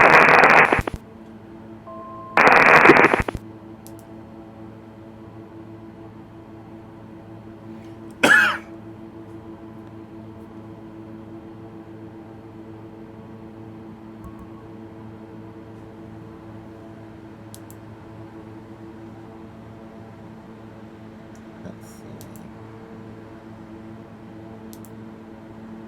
Open info. Airport. EGB. And let's see, what's your... It's 1015. Okay.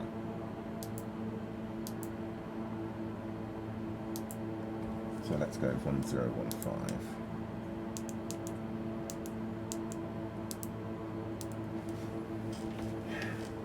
Check. Okay, 5.4 miles.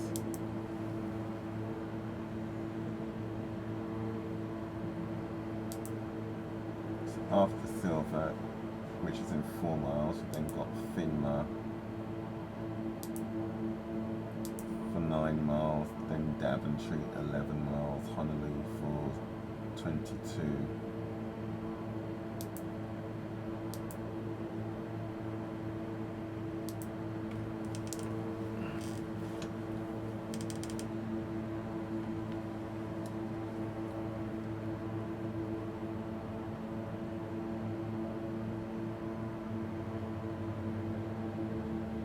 Traffic 11:30 low, right to left.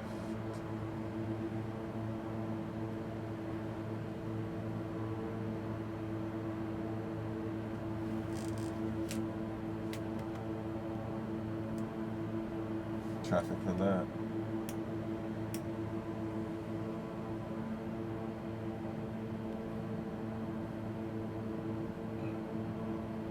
Climbing towards us.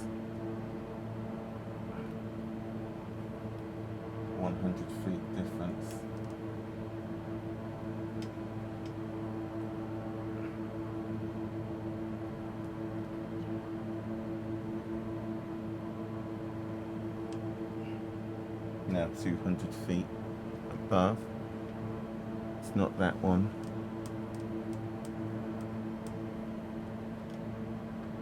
Now 400 feet.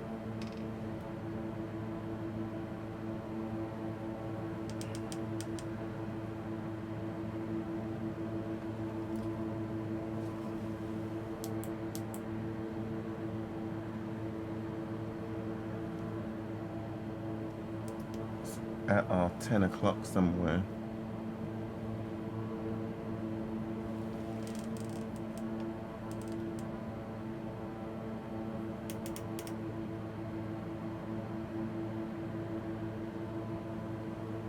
It's between us and the one we can see at 10 o'clock. Just don't see it.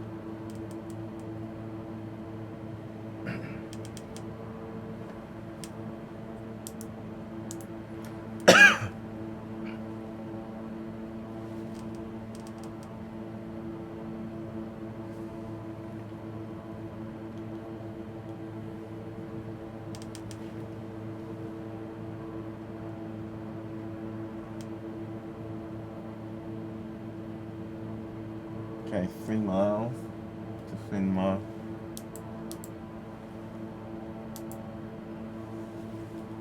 And now we should be down at 150.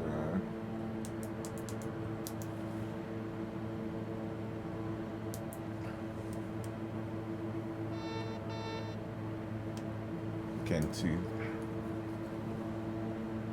heavy-handed putting the throttles back.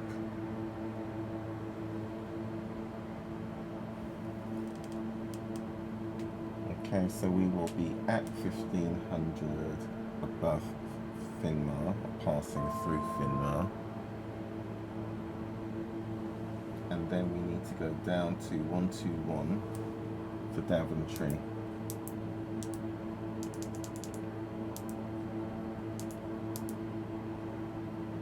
Which is an 11 miles, so we can start that descent now.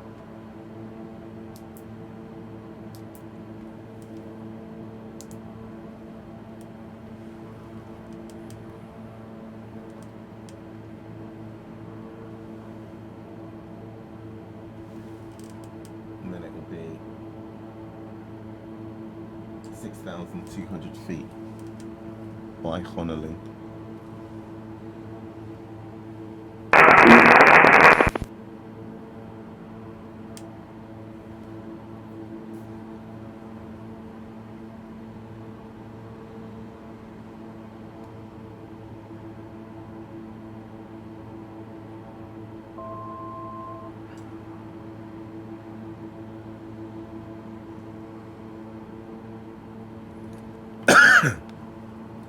Excuse me.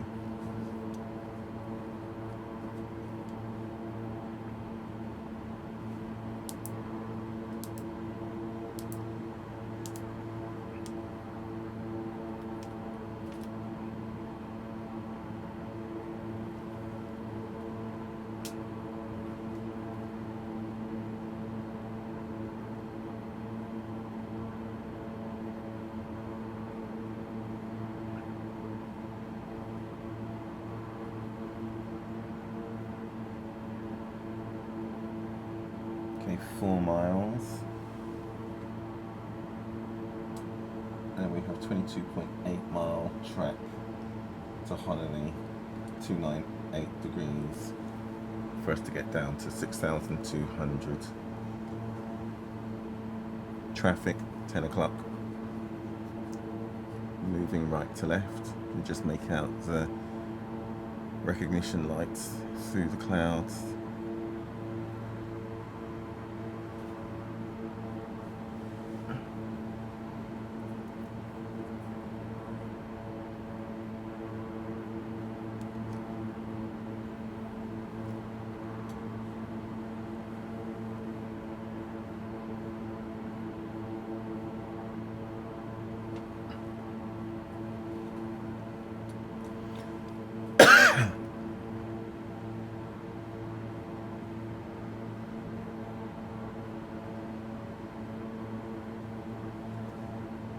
Okay, so let's start our descent.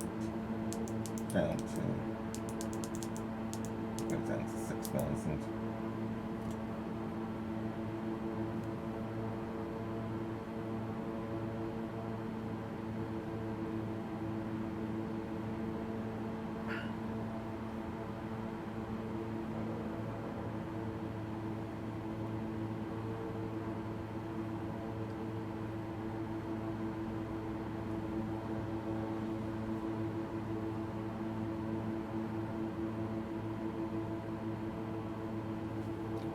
Take our approach checks.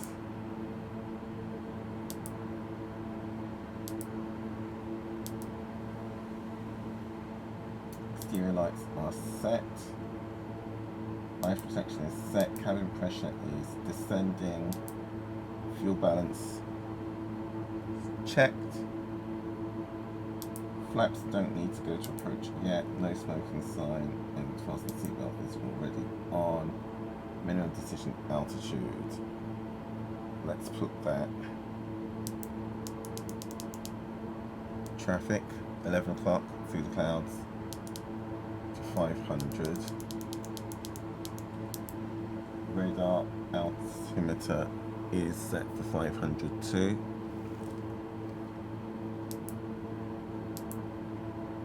Next checks, landing should be gear. Exterior lights, which are done, ice protection, which is done, engine anti-ice, which is done, prop sync to come off, it's already off, and then cabin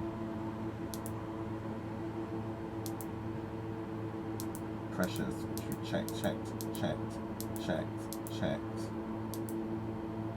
it's just landing gear.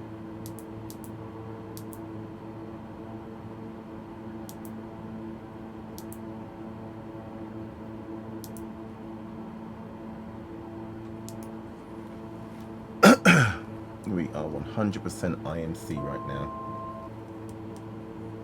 Zero visibility.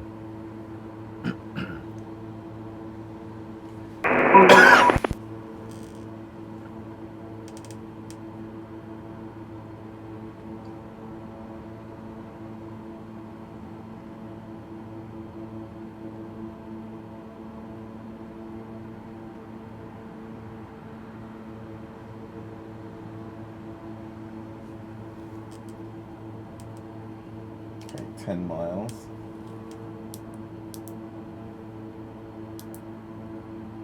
And then it's 24 miles, 23.9 to Wolverhampton. Let's check.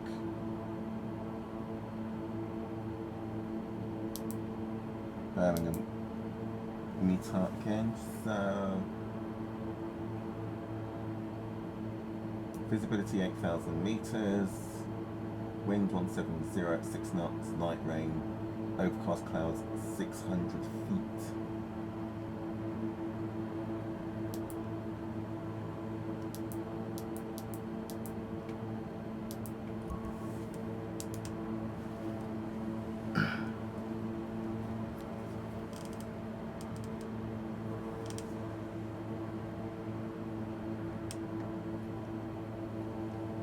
Okay. Weather continues like this, we may well have to divert to Birmingham if we can't get a break for a visual approach into Wolverhampton.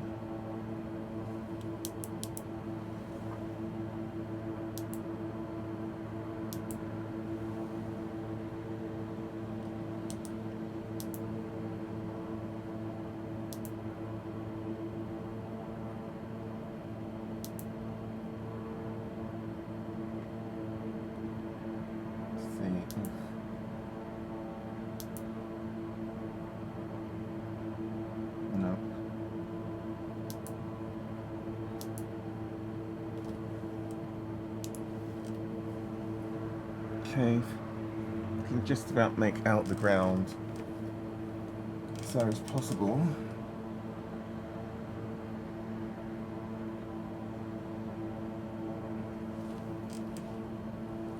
In fact, we can get below this and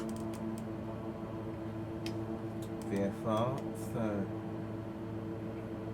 let's see if we can get down to 2000 and see what it's like.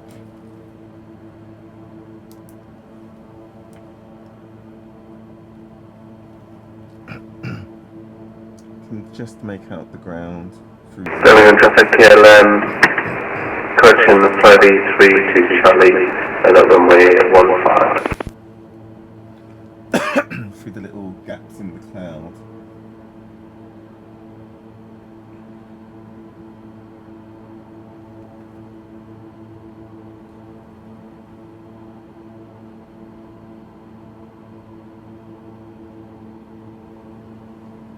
There you can see, just make out the ground. But visibility is definitely not VFR minima. Not yet.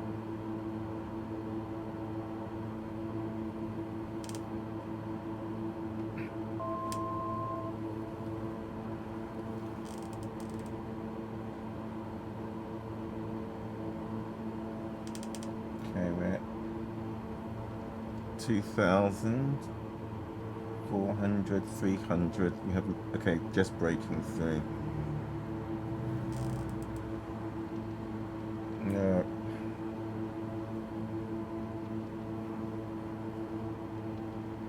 Can just make out the ground. But again, it's not 5,000 meters.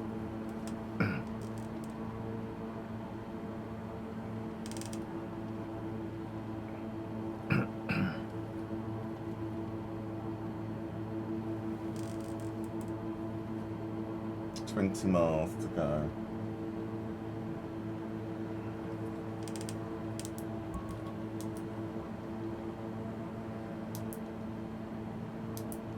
Birmingham traffic, Friday 13 Charlie, airborne, Tasman 1000. Actually, right in the middle of that range, so it might clear just overhead. If not, we'll divert. See, it's what, 2,500 meters maybe? Less now.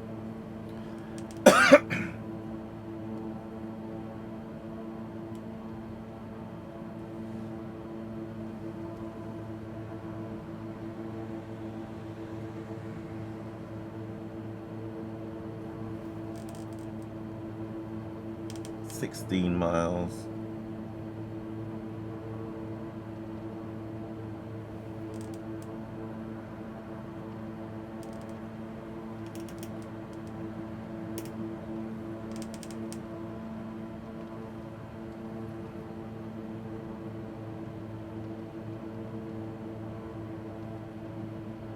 It's raining as well, as per the meter.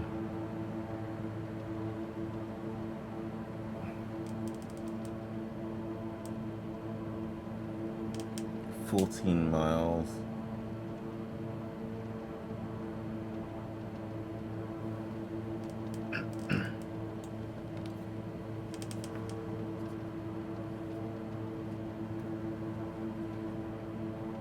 Don't think it's gonna break for us.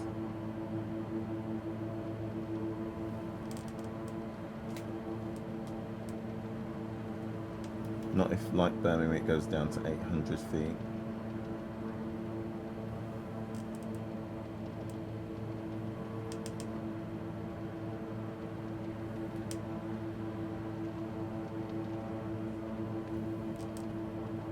Okay, let's pull up Birmingham and see if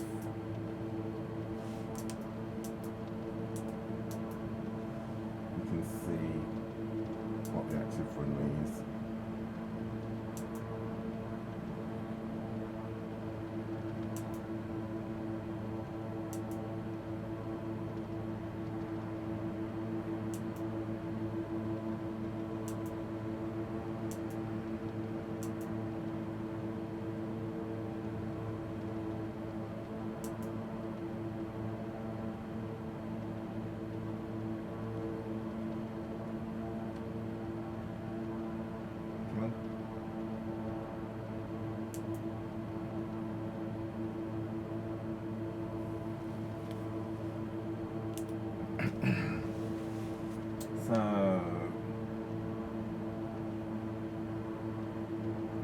5 at 6, visibility at 8,000 meters, QNH is 1015.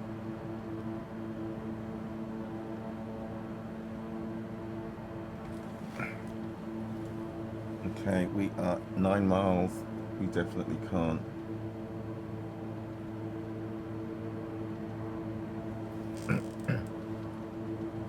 Let's see if we go to 1,000, which should be just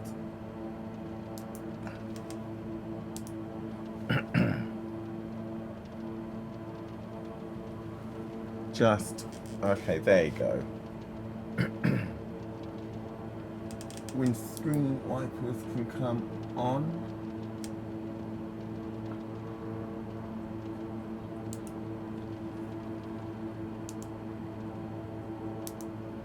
Okay.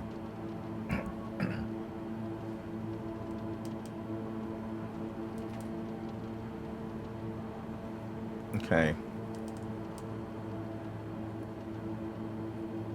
This is our absolute minimums. If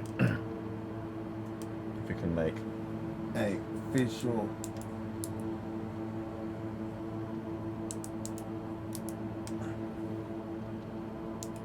on the runway.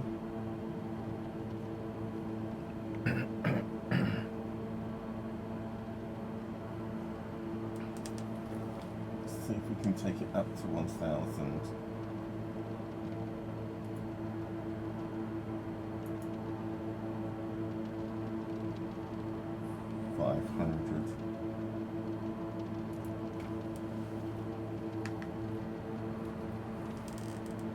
Okay, and we have 3.5 miles.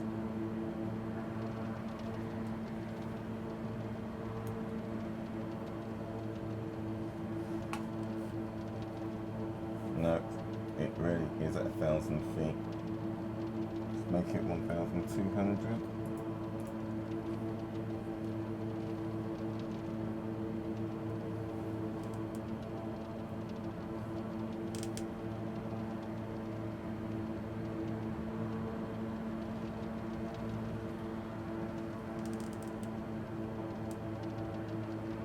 It is at 800 feet, so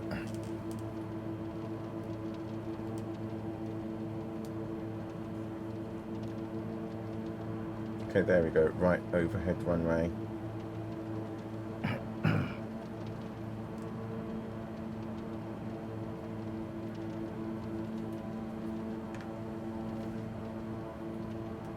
So bare minimum, so we're going to enter into left-hand pattern for 3-4. Autopilot disengaged.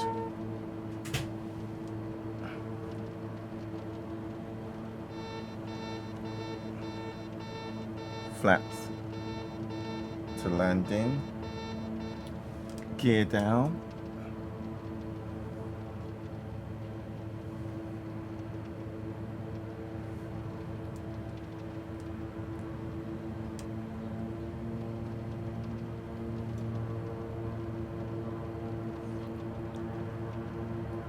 That's the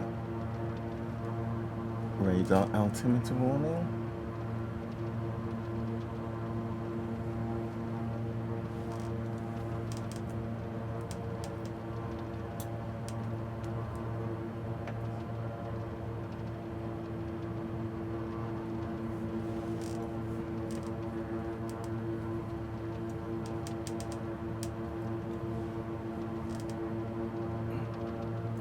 Runway is just in sight.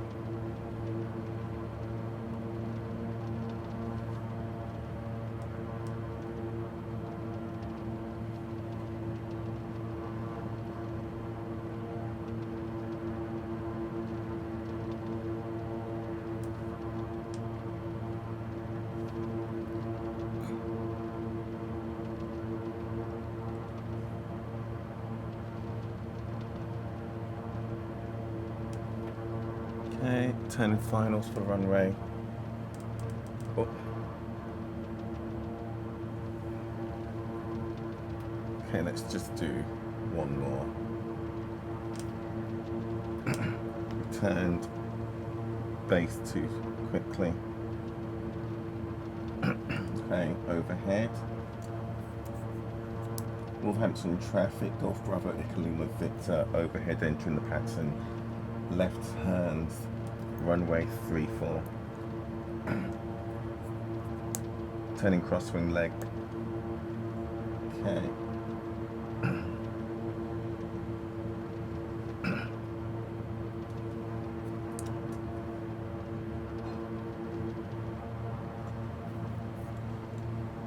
Let's try that again.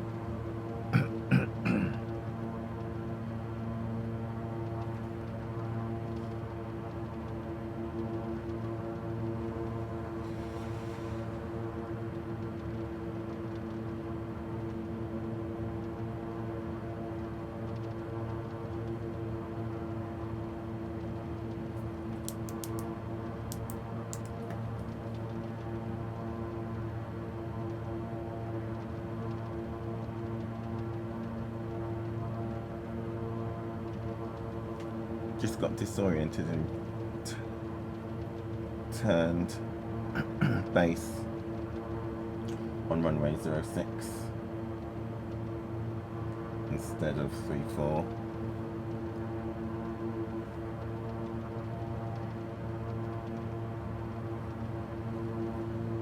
Okay.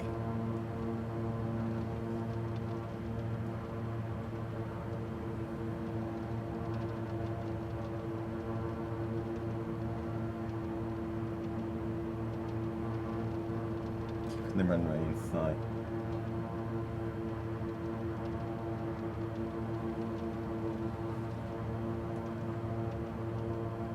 Keeping track of vertical speed, holding 1,000 feet.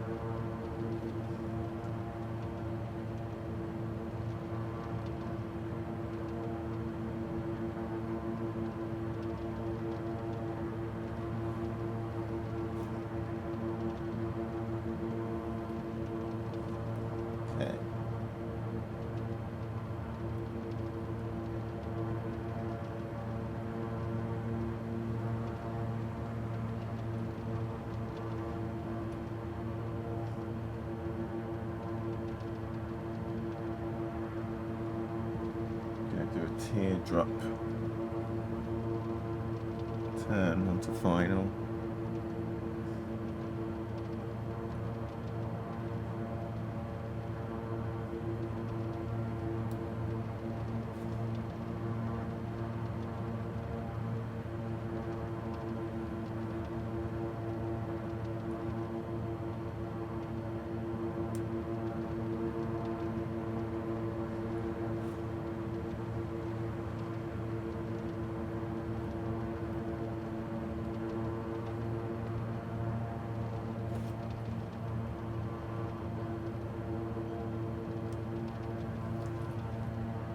Here we are. We're a bit high. Throttle's coming back.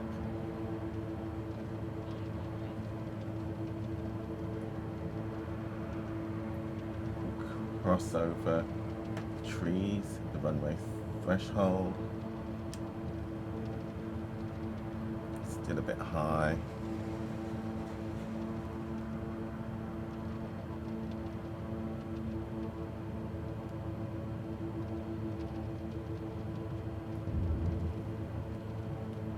Brakes and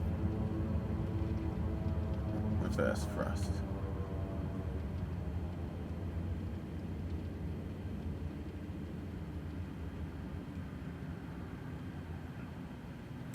Use all of the available runway then.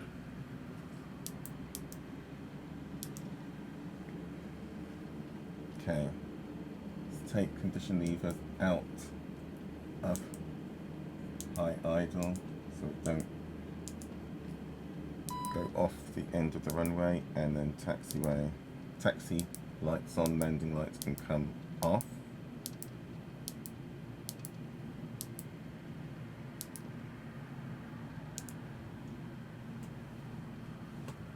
Let's get our yoke back. Okay.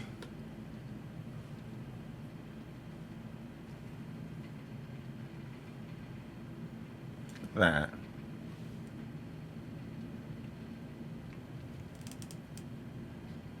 was pushing the absolute limits.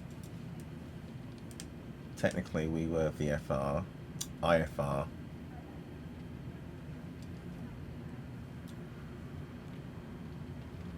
So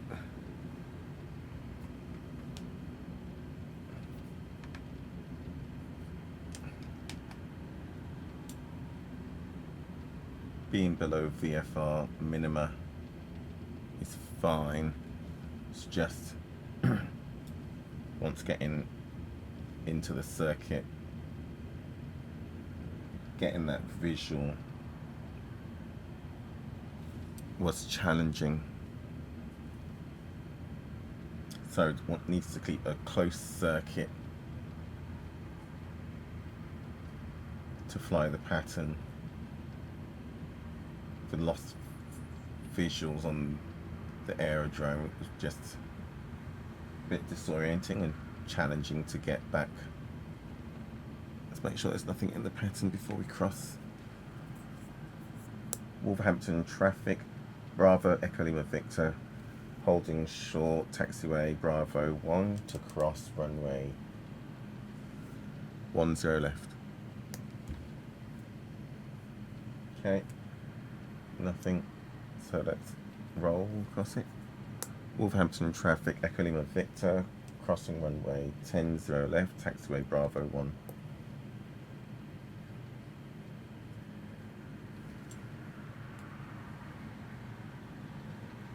Rain's rarely coming down now.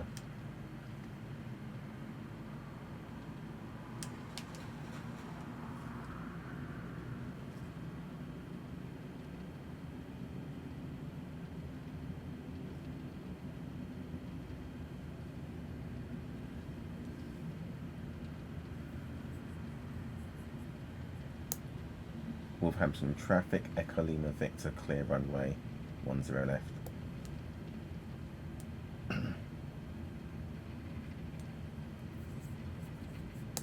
Wolverhampton traffic, Echo Lima Victor, approaching threshold, runway 04, taxiway Alpha 2. Let's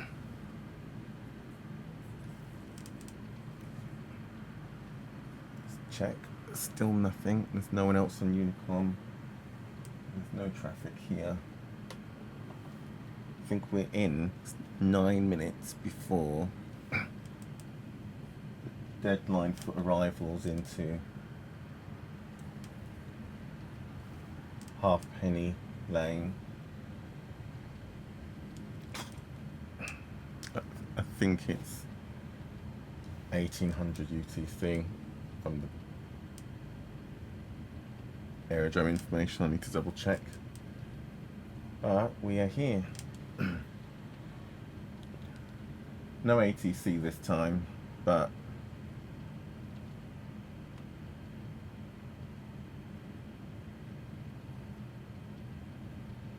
a better flight.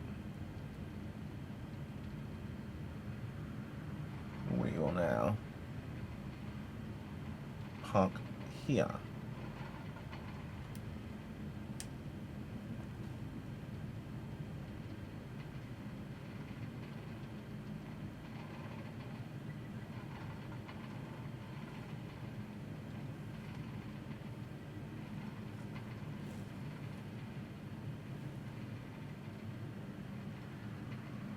Ooh, perfect. Parking brakes set. Okay. Transponder can come off altitude reporting.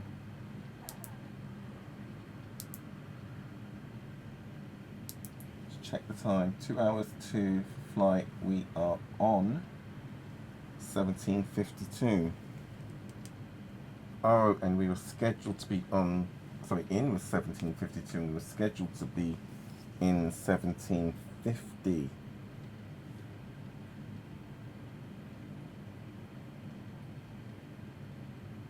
So on, what we can say 17:40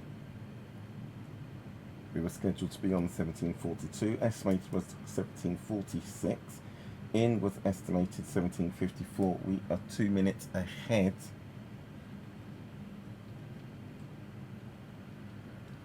of our estimated and only 2 minutes shy of our schedule. Okay, that's definitely a result. So before I forget, logs. Let's get the logs. Okay, so we've done the landing. Flaps can come up.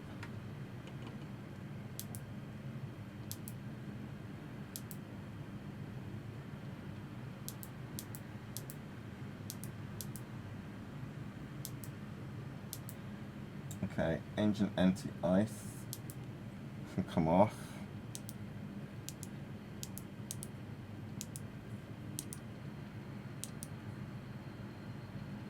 Exterior lights, the strobe can come off. Recognition, nav, ice and taxi can come off. Ice protection. Windshield can come off.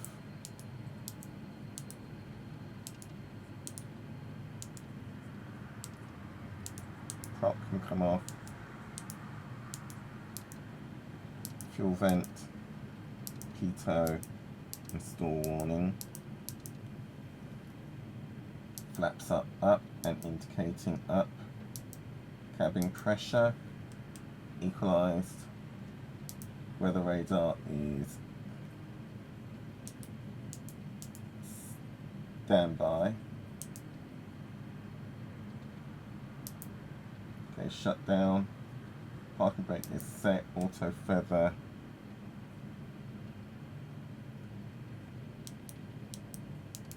Off. You can turn off the tail flood. Turn off passenger oxygen. We'll leave the emergency lights on.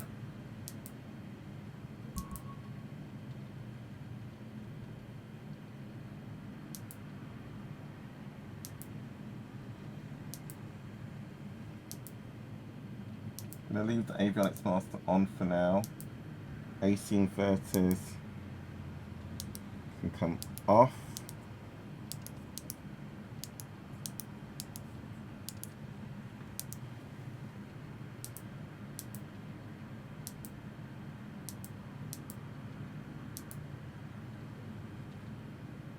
Cabin accessories.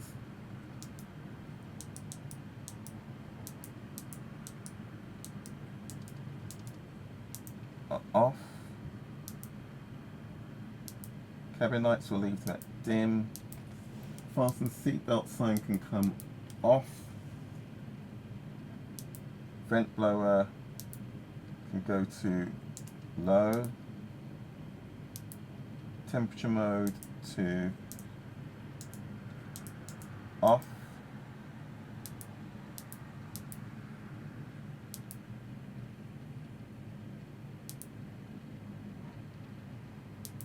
Bleed air is going to go to environment off.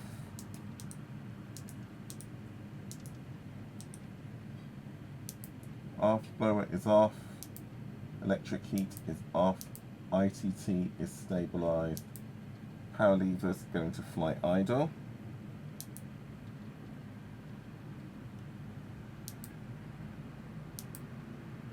Condition levers to cut off. Propeller levers can come back to feather.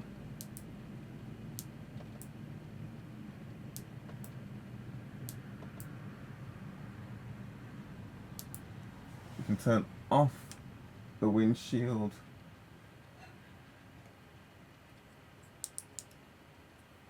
Wipers. They're going to leave the gang bar for now. Lighting master can come off.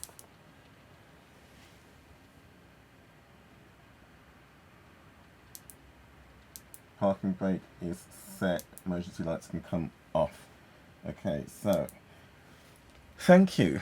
This was a much better flight. Technically this then is flight number 3 on VATSIM. This is number 2 today, the first of today. We at least had ATC, but computer issues meant that it wasn't recorded, and we had loads of stutters as we crossed over the channel and across the south east and central London and the Midlands. But yeah, we're here. So next race is Alton Park. So I think closest airport I think was Manchester. I'll have to double check that. So it might well be that next flight I might do in the Piper Arrow, the Warrior 2, the PA-28. I haven't flown that in a while, and that's the one I need to be proficient in for my VATSIM private pilot's license. So I'm going to do the avionics now. That will end the flight. I'm going to then do the gang bar down, and that will turn off all the power. And I am going to end the recording here.